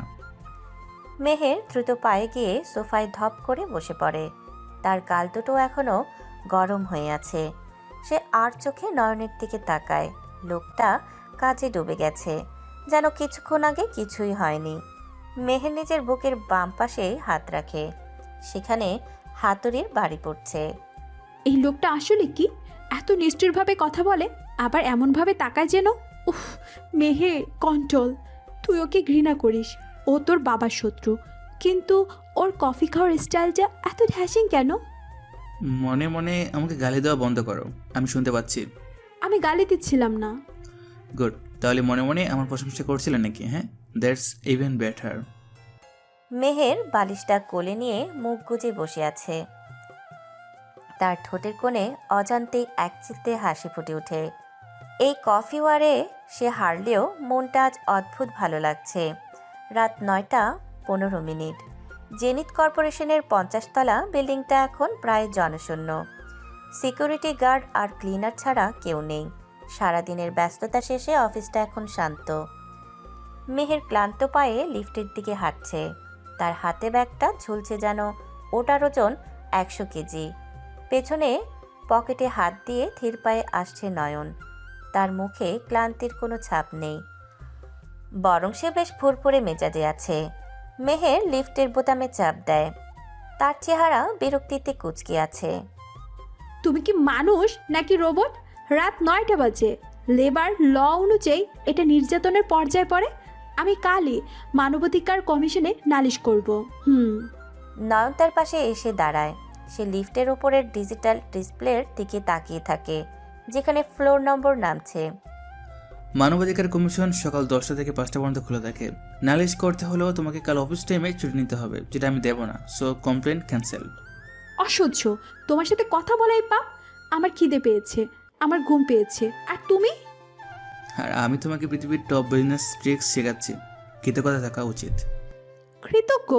তোমার কফিতে আমি আবার লবণ দিব, দেখো তুমি। লিফটের দরজা টুং শব্দ করে খুলে যায়। দুজনে ভেতরে ঢোকে। মেহের দেয়ালের সাথে হেলান দিয়ে দাঁড়ায়। নয়ন গ্রাউন্ড ফ্লোরের বাটন চাপ দেয়। লিফটের দরজা বন্ধ হয় এবং একটি মসৃণ গতিতে নিচে নামতে শুরু করে। লিফটের ভেতরে পিনপতন নীরবতা, শুধু মেহেরের দীর্ঘশ্বাসের শব্দ। লিফট যখন 25 তলায়, হঠাৎ গুম করে একটা বিকট শব্দ হয় এবং লিফটটা প্রচণ্ড এক ঝাঁকুনি দিয়ে থেমে যায়। মেহের ছিটকে গিয়ে নয়নের বাহু খামচে ধরে। ও মা, কি হলো? ভূমিকম্প? না, মনে হচ্ছে মেকানিক্যাল ফল্ট বা পাওয়ার গিল্ড ফিল করেছে। ঠিক সেই মুহূর্তেই লিফটের ভেতরের উজ্জ্বল আলোগুলো দপ করে নিভে যায়। ইমার্জেন্সি লাইটটাও জ্বলে না। চারপাশে গ্রাস করে নেয় ঘুটঘুটে অন্ধকার, যেন কবরের নীরবতা নেমে আসে। মেহেরের হাত নয়নের বাহু থেকে পিছলে যায়। অন্ধকারে প্রথম ধাক্কাটা লাগতেই মেহেরের ছোটবেলার সেই ট্রমা ফিরে আসে। ক্লোস্টোফোবিয়া, বন্ধ জায়গা এবং অন্ধকার মেহেরের সবচেয়ে বড় দুর্বলতা। নয়ন, নয়ন, লাইট জ্বালাও। আমি আমি কিচ্ছু দেখতে পাচ্ছি না। মেহের রিল্যাক্স, জেনারেটর অন হতে কয়েক সেকেন্ড সময় নেবে। আমি ইন্টারকম চেক করছি। অন্ধকারে খসখস শব্দ শোনা যায়। নয়ন ইন্টারকমের বাটন চাপছে, কিন্তু কোনো সাড়া নেই।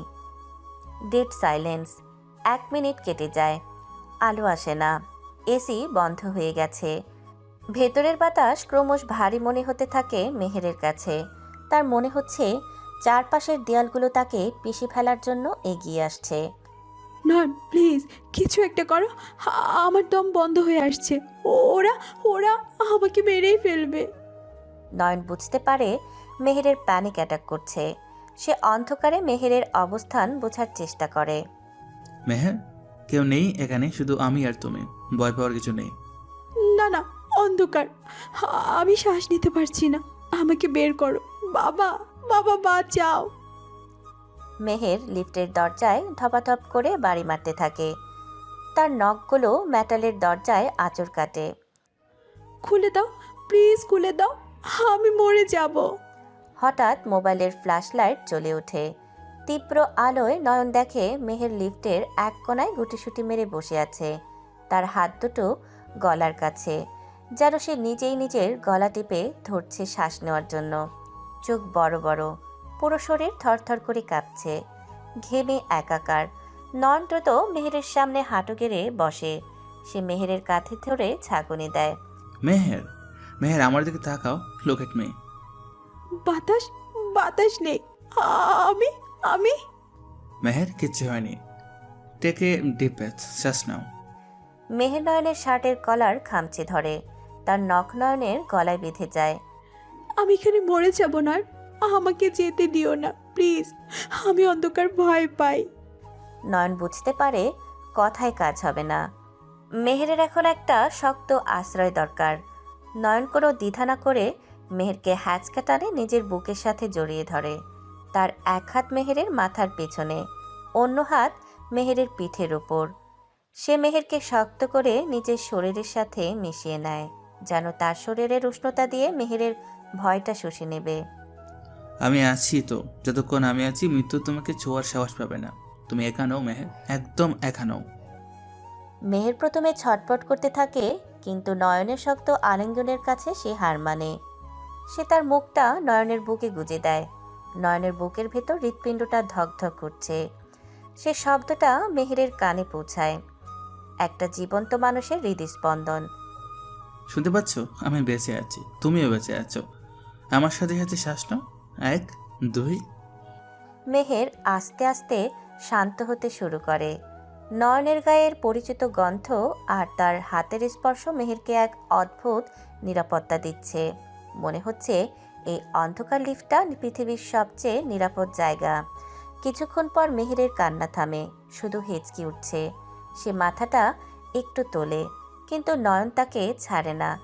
মোবাইলের ফ্ল্যাশ লাইটটা ফ্লোরে পড়ে আছে, যার আলো নিচ থেকে তাদের মুখের উপর পড়ছে। এক মায়াবী আলো আধারের খেলা। মেহের নয়নের দিকে তাকায়। এই সেই অহংকারী সিইও নয়ন নয়। এই নয়নের চোখে উদ্বেগ, মায়া আর গভীর ভালোবাসা। তুমি তুমি আমাকে ছাড়োনি কেন? আমি তো তোমাকে অনেক কষ্ট দিয়েছি। নয়ন মেহেরের কপালে লেপ্টে থাকা ঘামে ভেজা চুলগুলো আলতো হাতে সরিয়ে দেয়। তার স্পর্শে মেহের কেঁপে ওঠে। তোমাকে ছেড়ে দিলে যে আমার নিজের নিঃশ্বাস বন্ধ হয়ে যেত, বোকা মেয়ে। তুমি আমাকে ঘৃণা করো না নয়?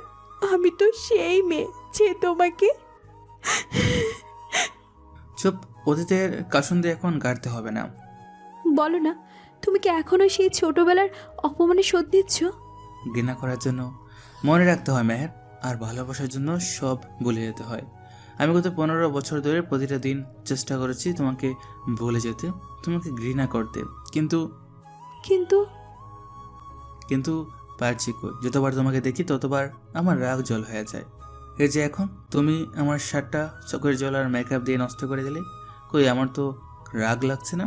শার্টের দাম আমি দিব, চেকবুক আছে আমার কাছেও।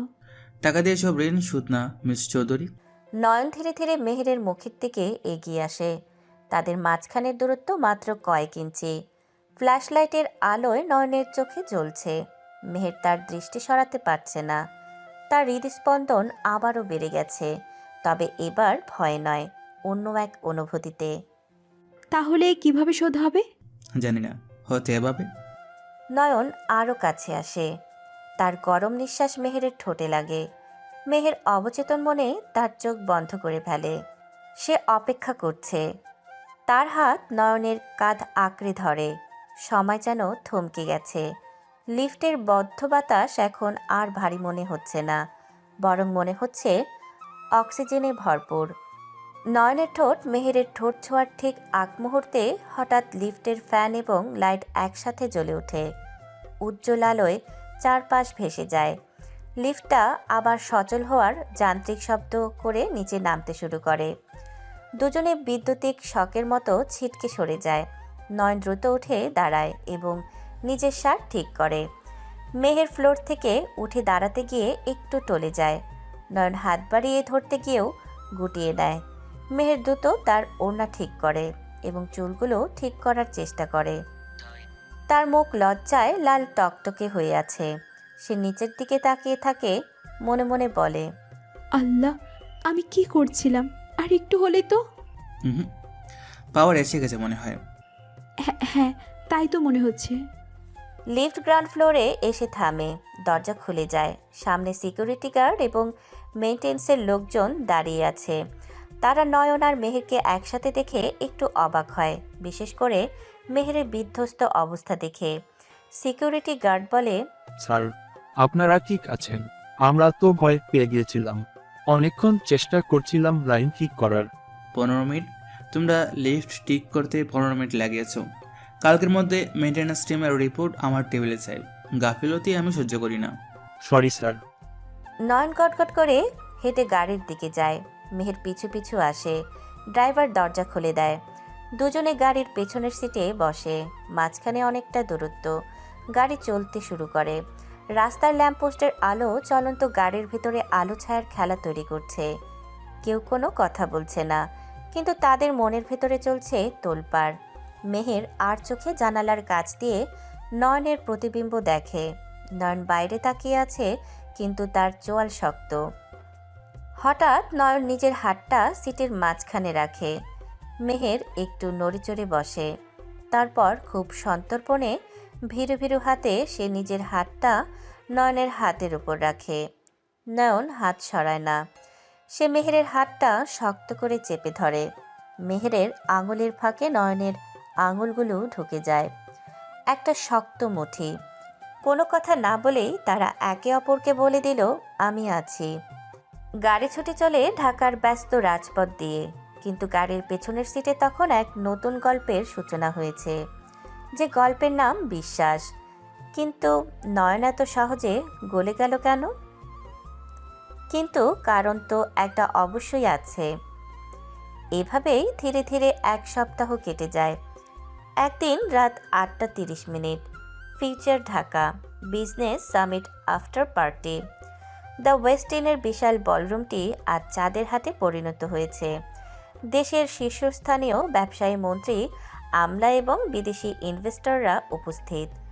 মেহের আজ একটি গাঢ় নীল রঙের জর্জেট শাড়ি পরে পার্টিতে এসেছে নয়নের অর্ডারে, সাথে স্লিভলেস ব্লাউজ আর কানে হীরের দুল। চুলগুলো একপাশে কার্ল করে ছেড়ে দেওয়া। তাকে দেখছে না এমন মানুষ বলরুমে কমই আছে, কিন্তু মেহেরের চোখ শুধু একজনকে খুঁজছে, নয়ন। নয়ন বলরুমের এক কোণায় কয়েকজন বিদেশি ডেলিগেটের সাথে কথা বলছে। তার পরনে কালো টাক্সেডো, সাদা শার্ট আর কালো বোটাই। চুলগুলো জেল দিয়ে সেট করা। সে মেহেরের দিকে তাকাচ্ছে না। মেহেরের কয়েকবার তার দৃষ্টি আকর্ষণ করার চেষ্টা করলেও নয়ন ইচ্ছাকৃতভাবে অন্যদিকে তাকিয়ে আছে। মেহেরের মনটা খারাপ হয়ে যায়। সে একাই জুসের গ্লাস হাতে এক কোণায় দাঁড়িয়ে থাকে। ঠিক তখনই বলরুমে প্রবেশ করে রিয়াদ খান। রিয়াদ আন্ডারওয়ার্ল্ডের সাথে কানেকশন থাকা এক প্রভাবশালী ব্যবসায়ী এবং মেহেরের বাবার রাজনৈতিক প্রতিপক্ষ। রিয়াদ দেখতে বেশ সুদর্শন, কিন্তু তার চোখের চাহনিতে একটা লম্পট ভাব আছে। সে অনেক দিন ধরেই মেহেরের পিছু নিয়েছে। রিয়াদ মেহেরকে একা দাঁড়িয়ে থাকতে দেখে বাঁকা হাসে। সে ওয়েটারের ট্রে থেকে একটি ড্রিঙ্কস তুলে নিয়ে মেহেরের দিকে এগিয়ে যায়। Oh my God, the greatest women in the room standing along. এটা তো অপরাধ। মেহের চমকে পাশে তাকায়। রিয়াদকে দেখে তার চেহারা শক্ত হয়ে যায়। মিস্টার রিয়াদ, আমি একা থাকতে পছন্দ করি। Excuse me. মেহের সরে যাওয়ার চেষ্টা করে। রিয়াদ দ্রুত এক পায়ে গিয়ে তার পথ আটকায়। আরে মিস চৌধুরী, এত তারা কিসের? আপনার বাবার সাথে আমার সম্পর্ক তো বেশ পুরনো। লাইব্রেরি থাকতেই পারে, কিন্তু আমাদের জেনারেশনের তো একটু মিলমিশ থাকা উচিত, তাই না? আপনার সাথে মিলমিশ করার কোনো ইচ্ছে আমার নেই। আমার পথ ছাড়ুন। এত রাগ ভালো না মেহের সাথে। নীল শাড়িতে তোমাকে আজ যা লাগছে না, উফ, মনে হচ্ছে নীল পরি। এই ড্রিঙ্কটা নাও, চিয়ার্স করি। আমি ড্রিঙ্ক করি না। আর আমাকে তুমি করে বলার সাহস আপনাকে কে দিয়েছে? মেহেরের গলার স্বর একটু চড়া। আশেপাশের কয়েকজন তাদের দিকে তাকায়। দূরে দাঁড়িয়ে থাকা নয়নের কানে মেহেরের গলার স্বর পৌঁছায়। সে ডেলিকেটদের সাথে কথা বলা থামিয়ে দেয়। তার চোখ তখনও অন্যদিকে, কিন্তু কান মেহেরের দিকে। রিয়াদ একটু ঝুঁকে মেহেরের কানের কাছে মুখ নেয়। সাহস তো আমার অনেক জান। প্রধানমন্ত্রীর মেয়ে বলেই তো বেশি লোভ লাগে। শোনো, ওই নয়ন নামের চাকরটার পেছনে ঘুরে লাভ নেই। ওর স্টেটাস আর তোমার স্টেটাস কি এক? আমার সাথে চলো, লং ড্রাইভে যাব। মুখ সামলে কথা বলুন। নয়ন আপনার মতো নিচু মন মানসিকতার লোক নয়। আর আপনি? রিয়াদ এবার মেহেরের ডান হাতটা খপ করে ধরে ফেলে। অনেক হয়েছে ভদ্রতা। হাত ধরেছি, সহজে ছাড়বো না। আসো আমার সাথে, একটু ড্যান্স ফ্লোরে যাই। ছাড়ুন, হাত ছাড়ুন বলছি। আপনি কি মাতাল? ছাড়ুন। রিয়াদ জোর করে মেহেরকে টান দেয়। মেহের টাল সামলাতে না পেরে রিয়াদের বুকের ওপর পড়ার উপক্রম হয়। রিয়াদ তার অন্য হাতটা মেহেরের কোমরে রাখার চেষ্টা করে। এত ভাব নিও না তো। ঠিক সেই মুহূর্তে ঝনঝন করে শব্দ হয়। পুরো হলরুম চমকে ওঠে। সবাই শব্দের উৎসের দিকে তাকায়। নয়ন যেখানে দাঁড়িয়েছিল সেখানে মেঝেময় কাচের টুকরো ছড়িয়ে আছে। তার হাতের জুসের গ্লাসটা সে এত জোরে মুষ্টিবদ্ধ করেছিল যে সেটা ভেঙে চুরমার হয়ে গেছে। কাচের টুকরো তার হাতের তালু কেটে ভেতরে ঢুকে গেছে। ফোঁটা ফোঁটা তাজা রক্ত টপটপ করে মার্বেলের মেঝেতে পড়ছে, কিন্তু নয়নের মুখে কোনো ব্যথার ছাপ নেই। তার চোয়াল পাথরের মতো শক্ত। চোখের মণি দুটো স্থির হয়ে আছে রিয়াদের হাতের উপর, যে হাতটা মেহেরকে ধরে আছে। Mister Ahmed, you are bleeding. Nayan ডেলিগেটের কথার উত্তর দেয় না। সে ঝড়ের বেগে এগিয়ে আসে। রিয়াদ মেহেরকে ছেড়ে দিয়ে নয়নের দিকে তাকায়। আরে মিস্টার বিলিয়নিয়ার যে কি ভাই, গ্লাস ভাঙলে কেন? জেলাসি? হাতটা কি? যে হাত দিয়ে ওকে ধরেছিস সে হাতটা সরিয়ে নে, না হলে হাতটা শরীর থেকে আলাদা করতে আমার 2 সেকেন্ড লাগবে না। ওরে বাবা, কি ডায়লগ! হিরো হতে এসেছিস? জানিস আমি কে? আমি রিয়াদ খান। আমার গায়ে হাত দিলে। রিয়াদের কথা শেষ হওয়ার আগেই ধরাম করে শব্দ হয়। নয়নের ডান হাতের ঘুষিটা রিয়াদের চোয়ালে গিয়ে আছড়ে পড়ে। শব্দটা এত জোরালো ছিল যে মনে হলো কারো হাড় ভাঙল। রিয়াদ ছিটকে গিয়ে পেছনের ওয়েটারদের উপর পড়ে। ট্রে, গ্লাস, প্লেট সব ঝনঝন করে ভেঙে পড়ে। পুরো হলরুম স্তব্ধ। মিউজিক বন্ধ হয়ে গেছে। সবাই ভয়ে সিটিয়ে গেছে। রিয়াদ কোনো মতে উঠে দাঁড়ায়। তার ঠোঁট ফেটে রক্ত পড়ছে। সে পকেট থেকে ছুরি বের করার চেষ্টা করে আর তার বডিগার্ডদের ইশারা করে। তুই তুই আমাকে মারলি? তোকে আমি। নয়ন এক লাফে এগিয়ে গিয়ে রিয়াদের শার্টের কলার চেপে ধরে, তাকে শূন্যে তোলে ফেলার উপক্রম করে। নয়নের চোখ দিয়ে যেন আগুনের হুলকা বের হচ্ছে। আমি কি সেটা মনে রাখার দরকার নেই, কিন্তু যার গায়ে হাত দিয়েছিস সে কে, এটা যদি ভুলে যাস তাহলে তোর অস্তিত্বই আমি মুছে ফেলবো। তুই প্রধানমন্ত্রীর মেয়ের জন্য প্রধানমন্ত্রী বা মন্ত্রী এসব আমি চিনি না। আমার জিনিসের উপর কেউ নজর দিলে আমি তার চোখ উপড়ে ফেলি, আর এ তো আমার। নয়ন হঠাৎ থেমে যায়, তার নিঃশ্বাস ভারী হয়ে আসছে। সে মেহেরের দিকে তাকায়। মেহের ভয়ে কাঁপছে, কিন্তু তার চোখে বিস্ময়। নয়ন কি বলতে চেয়েছিল? আমার ভালোবাসা, আমার জীবন। নয়ন নিজেকে সামলে নেয়। সে রিয়াদকে ছেড়ে দেয়। রিয়াদ ধপাস করে মাটিতে পড়ে যায়। আজ পার্টি বলে ছেড়ে দিলাম, এরপর যদি তোর ছায়াও ওর আশেপাশে দেখি তাহলে তোর ডেথ সার্টিফিকেট তৈরি করে রাখিস। Get lost. রিয়াদ অপমানিত হয়ে চোখ মুখ মুছতে মুছতে নিজের বডিগার্ডদের নিয়ে হলরুম ত্যাগ করে। যাওয়ার আগে সে একটা বিষাক্ত দৃষ্টি দিয়ে যায়। নয়ন এবার মেহেরের দিকে ফেরে। মেহেরের চোখ ছলছল করছে। নয়ন কারো দিকে না তাকিয়ে সবার সামনে মেহেরের হাত শক্ত করে ধরে। চলো। নয়ন, সবাই দেখছে। দেখুক, আমি তো লুকানোর জন্য কিছু করিনি। নয়ন মেহেরকে টেনে নিয়ে বলরুম থেকে বেরিয়ে যায়। শত শত ক্যামেরা আর চোখের সামনে দিয়ে সে মেহেরকে নিয়ে রাজকীয় ভঙ্গিতে বেরিয়ে যায় পার্কিং লটে। বাইরে হালকা বাতাস, পার্কিং লট নির্জন। নয়ন মেহেরকে টেনে এনে নিজের রোলস রয়েলসের সাথে চেপে ধরে। তার বুকের ওঠানামা এখনও স্বাভাবিক হয়নি। তোমাকে আমি কি বলেছিলাম? হ্যাঁ, কি বলেছিলাম? নয়ন, আমি বলেছিলাম আমার চোখের আড়ালে যাবে না। 1 মিনিট, মাত্র 1 মিনিট আমি অন্যদিকে তাকিয়েছি আর তুমি ওই জানোয়ারটার কাছে চলে গেলে। ও তোমাকে ঠাস করেছে, ওর সাহস হয় কি করে?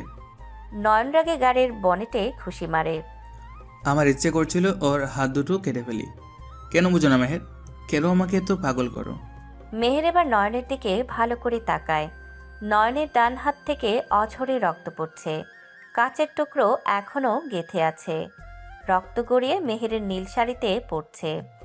মেহেরের সব ভয় কেটে যায়। সে ঝটপট নয়নের হাতটা নিজের হাতের মুঠোয় নেয়। নয়ন, তুমি চুপ করো। তোমার হাতে আল্লাহ, কত রক্ত পড়ছে। তুমি আমার জন্য মারামারি করতে গেলে কেন? ছেড়ে দাও, এটা কিছু না। এটা কিচ্ছু না, পুরো হাত কেটে গেছে। তুমি কি পাগল হয়ে গেছো? মেহের আর দেরি করে না। সে নিজের কয়েক লাখ টাকা দামের ডিজাইনার শাড়ির আঁচলটা ধরে একটানে ছিঁড়ে ফেলে। নয়ন অবাক হয়ে তাকিয়ে থাকে। মেহের, তুমি? মেহের কোনো কথা শোনে না। সে খুব যত্ন করে নয়নের ক্ষতবিক্ষত হাতে শাড়ির কাপড়টা পেঁচিয়ে দিতে থাকে। তার চোখে জল নয়নে হাতে পড়ছে। খুব ব্যথা হচ্ছে, তাই না? আমি আমি সরি নয়ন, আমার জন্য তোমাকে সব সময় কষ্ট পেতে হয়। নয়ন মেহেরের মুখের দিকে তাকিয়ে থাকে।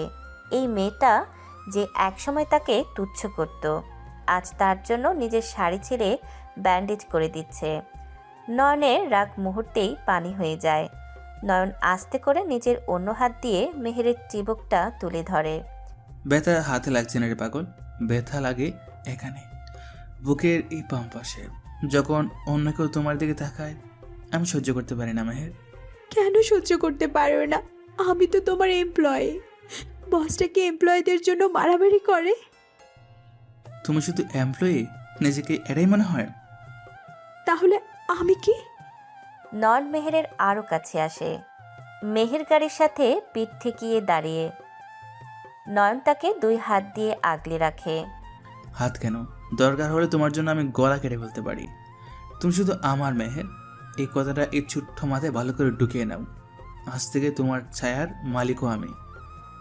মেহেরের স্বরে শিউরে ওঠে। এই অধিকারবোধ, এই পাগলামি, এটাই তো সে চেয়েছিল। মেহের আলতো করে নয়নের ব্যান্ডেজ করা হাতে চুমু খায়। তারপর নয়নের চোখের দিকে তাকিয়ে একটু বাঁকা হাসে। অধিকার যখন দেখালেই মিস্টার বিলেনিয়ার, তখন সেটা সারা জীবন রাখতে পারবে তো, নাকি মাঝপথে আবার চেক ছুড়ে দিয়ে চলে যাবে? নয়ন শান্ত হয়ে যায়। সে মেহেরের কপালের ওপর পড়া চুলগুলো সরিয়ে দেয়। তারপর খুব আলতো করে পরম মমতায় মেহেরের কপালে চুমু খায়। মৃত্যুর আগ পর্যন্ত, আর যদি মৃত্যুর পরও কিছু থাকে সেখানেও। মেহের চোখ বন্ধ করে ফেলে। এই মুহূর্তটা যেন অনন্তকাল ধরে চলতে থাকে। পৃথিবীর সব কোলাহল থেমে গেছে, শুধু তাদের দুজনের নিঃশ্বাসের শব্দ। এদিকে হোটেলের লবি। রিয়াদ আয়নায় নিজের ফাটা ঠোঁট দেখছে। টিস্যু দিয়ে রক্ত মুছতে মুছতে সে হিংস্রভাবে হাসছে। তার বডিগার্ড পাশে দাঁড়িয়ে। বস, ছেলেটা তো আপনাকে ইনসাল্ট করলো, ওরে কি এখনই তুলে আনবো? না, এখনই না, কাজে কাজ আমি করি না। সে পকেট থেকে ফোন বের করে।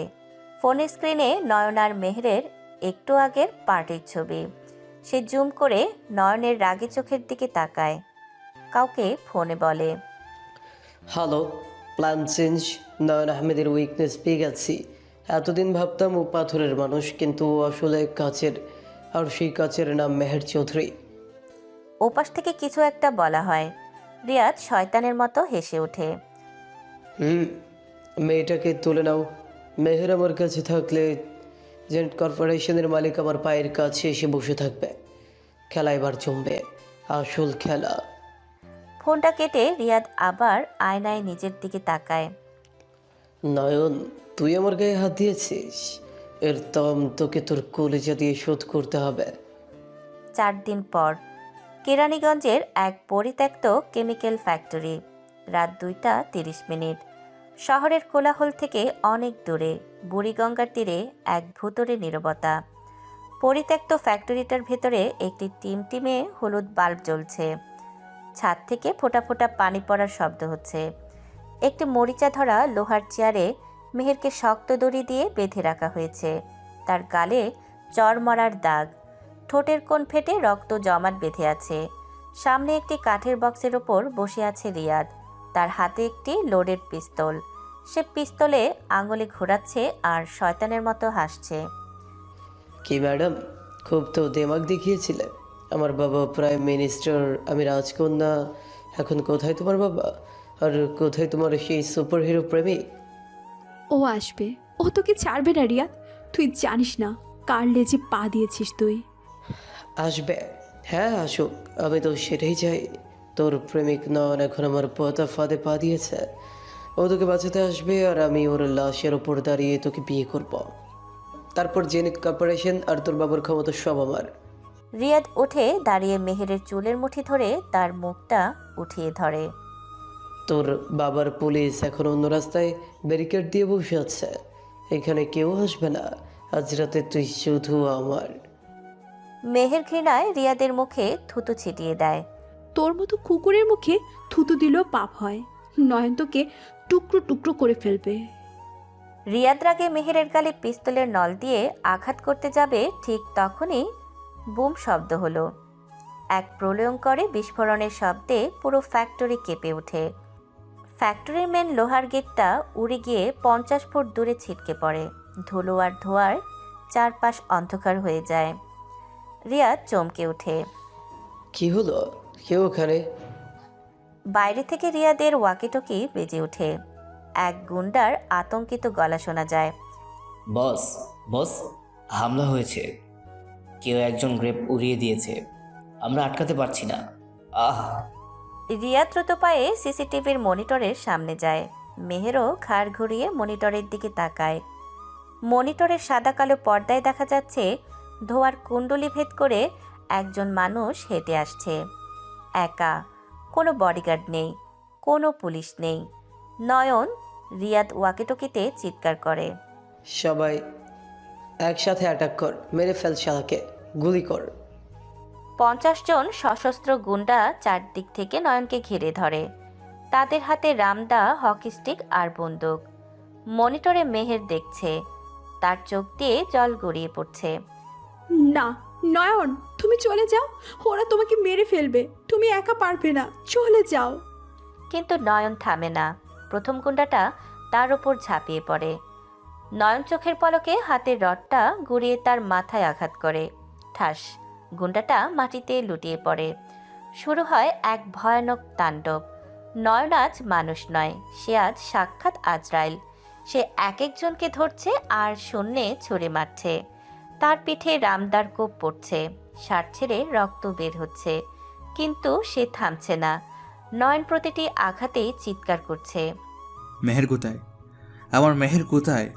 ভেতরে মেহের কান্নায় ভেঙে পড়ে। সে দড়ি ছেঁড়ার আপ্রাণ চেষ্টা করে। আমাকে ছেড়ে দে, আমি যাব, ও মরে যাচ্ছে নয়ন। মনিটরে দেখা যাচ্ছে নয়নের সারা শরীর রক্তে ভিজে গেছে, তার কপালে গভীর ক্ষত। তবুও সে উঠে দাঁড়াচ্ছে। একজন গুন্ডা পেছন থেকে তাকে রড দিয়ে মারে। নয়ন ঘুরে দাঁড়িয়ে সেই রডটা কেড়ে নিয়ে তার পেটে ঢুকিয়ে দেয়। তার চোখে কোনো দয়া নেই, শুধু প্রিয়তমাকে হারানোর ভয় আর শত্রুকে শেষ করার ইচ্ছা। প্রায় 20 মিনিট ধরে চলা এক রক্তক্ষয়ী যুদ্ধের পর করিডোরে শুধু গোগানের শব্দ আর নয়নের ভারী পায়ের আওয়াজ। সে ফ্যাক্টরির মেন ফ্লোরের দরজায় এসে দাঁড়ায়। ধরম করে দরজা ভেঙে নয়ন ভেতরে প্রবেশ করে। সে হাঁপাচ্ছে, তার সাদা শার্ট এখন টকটকে লাল, হাতে ধরা লোহার রডটা রক্তে পিচ্ছিল হয়ে গেছে। রিয়াদ ভয় পেয়ে মেহেরকে টেনে তুলে তার মাথায় পিস্তল ঠেকায়। রিয়াদের হাত কাঁপছে, সে বিশ্বাস করতে পারছে না একটা মানুষ একা 50 জনকে শেষ করে দিতে পারে। দাঁড়া, আর এক পায়ে গুলে তোর প্রেমিকার খুলি উড়িয়ে দিব, একদম নড়বি না। নয়ন দাঁড়িয়ে পড়ে, তার বুক ওঠানামা করছে। চোখের চশমাটা ভেঙে গেছে অনেক আগেই। সে হাতের রডটা শক্ত করে ধরে মেহেরের দিকে তাকায়। মেহেরের দিকে তাকিয়ে তার চোখের আগুন মুহূর্তেই নিভে গিয়ে এক গভীর বেদনায় রূপ নেয়। নয়ন, তুমি কেন এলে? তোমার সারা শরীর কেটে গেছে। বলেছিলাম না তোমার ছায়ার মালিকও আমি। ছায়া কি কখনো শরীর ছেড়ে চলে যায়? অনেক রোম্যান্স হচ্ছে, এবার মরার জন্য তৈরি হ। নয়ন আহমেদ, তোরই ভালোবাসাই তোর দুর্বলতা, আজ তুই আমার পায়ে পড়বি। রিয়া, তুই ভুল করলি। তুই আমার দুর্বলতাকে ধরিসনি, তুই আমার সুপ্ত শক্তিকে জাগিয়ে দিয়েছিস। তুই বাঘের গুহায় ঢুকে বাঘিনীকে স্পর্শ করেছিস। চুপ, রডটা ফেলে দে, তাহলে আমি গুলি করব। 3 গুনব, 1। নয়ন খুব শান্ত ভঙ্গিতে তার পকেটে হাত দেয়। রিয়াদ আরও শক্ত করে পিস্তল ধরে। কি বের করছিস? হাত তোল।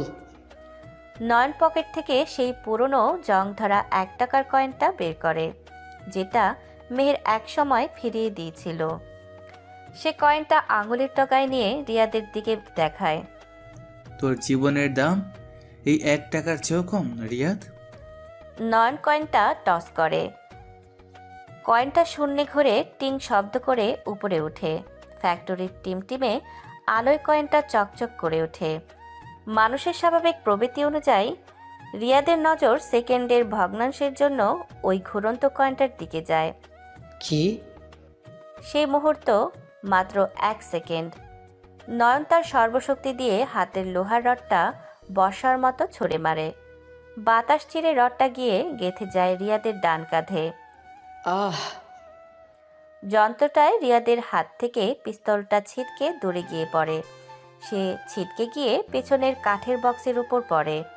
নয়ন আর দেরি করে না, সে দৌড়ে গিয়ে এক লাফে রিয়াদের বুকের ওপর চড়ে বসে। শুরু হয় এলোপাথারি ঘুষি। তুই আমার মেহেরকে চুয়েছিস, তুই একে কাঁদিয়েছিস, তাই না? প্রতিটি ঘুষির সাথে রিয়াদের নাক মুখ ফেটে যাচ্ছে। রিয়াদ অজ্ঞান হয়ে যাওয়ার উপক্রম। ঠিক তখনই বাইরে সাইরেনের শব্দ শোনা যায়। পুলিশ চলে এসেছে। নয়ন আগেই লোকেশন পাঠিয়ে রেখেছিল। ডিবি পুলিশের টিম এবং স্বয়ং প্রধানমন্ত্রী জনাব চৌধুরী দৌড়ে ভেতরে ঢোকেন। তাদের সাথে একজন বৃদ্ধ লোক, পরনে সাধারণ পাঞ্জাবি, চোখে মুখে আতঙ্ক। তিনি সাদেক, চৌধুরী বাড়ির পুরনো কেয়ারটেকার। পুলিশ অফিসার বলেন, হ্যান্ডস আপ, সবাই সরে দাঁড়ান। নয়ন রিয়াদকে ছেড়ে দিয়ে উঠে দাঁড়ায়। সে টলছে, রক্তক্ষরণে তার মাথা ঘুরছে। পুলিশ দ্রুত রিয়াদকে অ্যারেস্ট করে নিয়ে যায়। একজন লেডি কনস্টেবল এসে মেহেরের বাঁধন খুলে দেয়। মেহের মুক্ত হয়েই দৌড়ে গিয়ে নয়নকে জড়িয়ে ধরে। দুজনেই ধপাস করে নোংরা মেঝের উপর বসে পড়ে। নয়ন মেহেরকে বুকে জড়িয়ে ধরে। মেহের নয়নের ক্ষতগুলোকে হাত বুলিয়ে দিচ্ছে আর পাগলের মতো কাঁদছে। তুমি এত পাগল কেন? মরে গেলে আমার কি হতো? আমি কাকে নিয়ে বাঁচতাম? নয়ন যন্ত্রণার মধ্যেও হেসে মেহেরের চোখের জল মুছিয়ে দেয়। বলেছিলাম না আকাশ কিনবো। তুমি আমার সেই আকাশ মেহের। আকাশ ছাড়া কি এই মাটির কোনো দাম আছে? প্রধানমন্ত্রী জনাব চৌধুরী এগিয়ে আসেন। তিনি এই দৃশ্য দেখে স্তম্ভিত। তার মেয়ে এক সাধারণ ছেলেকে এভাবে জড়িয়ে ধরে আছে, কিন্তু তার চেয়েও বড় সত্য এখন উন্মোচিত হবে। মেহের, মা তুমি ঠিক আছো? বাবা, তুমি জানো এই রিয়াদকে তুমিই প্রশ্রয় দিয়েছো, আর দেখো আজ তোমার জীবন বাঁচালো কে? সেই ছেলেটা যাকে তুমি একদিন চোর অপবাদ দিয়ে বের করে দিয়েছিলে। মেহের শান্ত হও, তোমার বাবার উপর রাগ করো না। উনি যা করেছেন সেটা হয়তো নিয়তি ছিল। না নয়ন, আমি মানব না। বাবা, তুমি আজ নয়নের কাছে ক্ষমা চাইবে। নয়ন কষ্ট করে উঠে দাঁড়ায়। সে সাদেক মিয়ার দিকে তাকায়। সাদেক মিয়া দরজার পাশে দাঁড়িয়ে অঝরে কাঁদছেন। মিস্টার চৌধুরী, সময় এসেছে সত্যিটা বলে দেওয়ার। মেহেরকে আর অন্ধকারে রাখবেন না। কিসের সত্য? প্রধানমন্ত্রী মাথা নিচু করে ফেলেন। তিনি সাদেককে ইশারা করেন। সাদেক কাঁপতে কাঁপতে এগিয়ে আসেন। আম্মাজান, সাদেক চাচা, তুমি এখানে? মেহের, যাকে তুমি বাবা বলে জানো, উনি তোমার জন্মদাতা নন।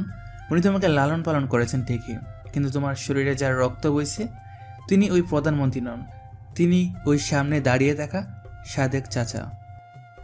কি বলছো এসব? পাগল হয়ে গেছো নয়ন? বাবা, ও কি বলছে এসব? ও সত্যি বলছে মা। 25 বছর আগে হসপিটালে আমার স্ত্রী যখন মৃত সন্তান প্রসব করেন, তখন ডাক্তারকে বলে আর তোমার মাকে সান্ত্বনা দেওয়ার জন্য সাদিকের মেয়েকে আমার কোলে দেওয়া হয়। সাদিক সব জানতো, কিন্তু সে আমার স্ত্রীর মানসিক অবস্থার কথা ভেবে চুপ ছিল।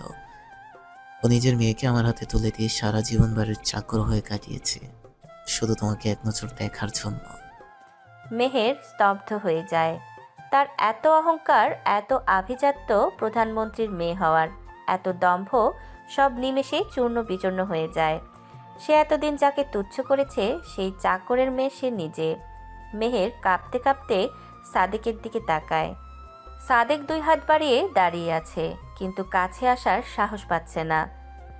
মা আমাকে মাফ করে দিস মা। আমি গরিব, রাজরানীর মতো রাখার সাধ্য আমার ছিল না, তাই।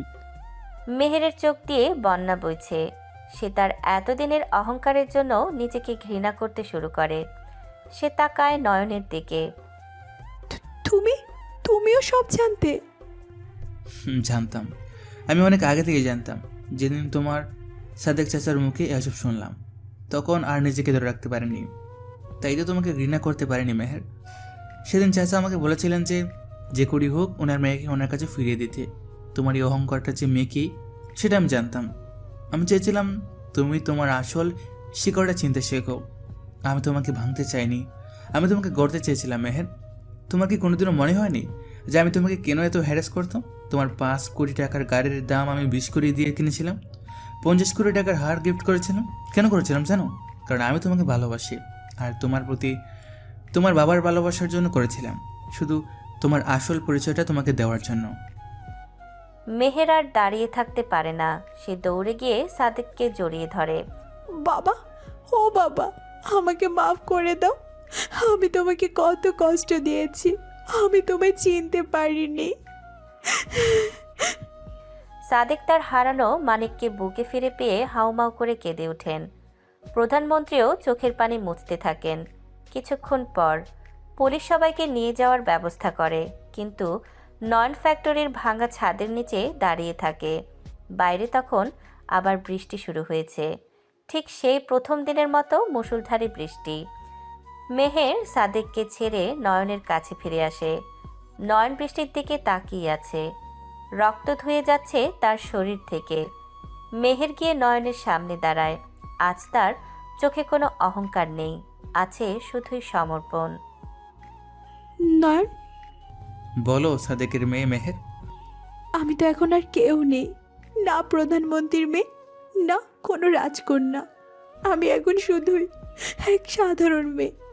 আমার কি যোগ্যতা আছে তোমার আকাশ হওয়ার? নয়ন মেহেরের হাতটা ধরে।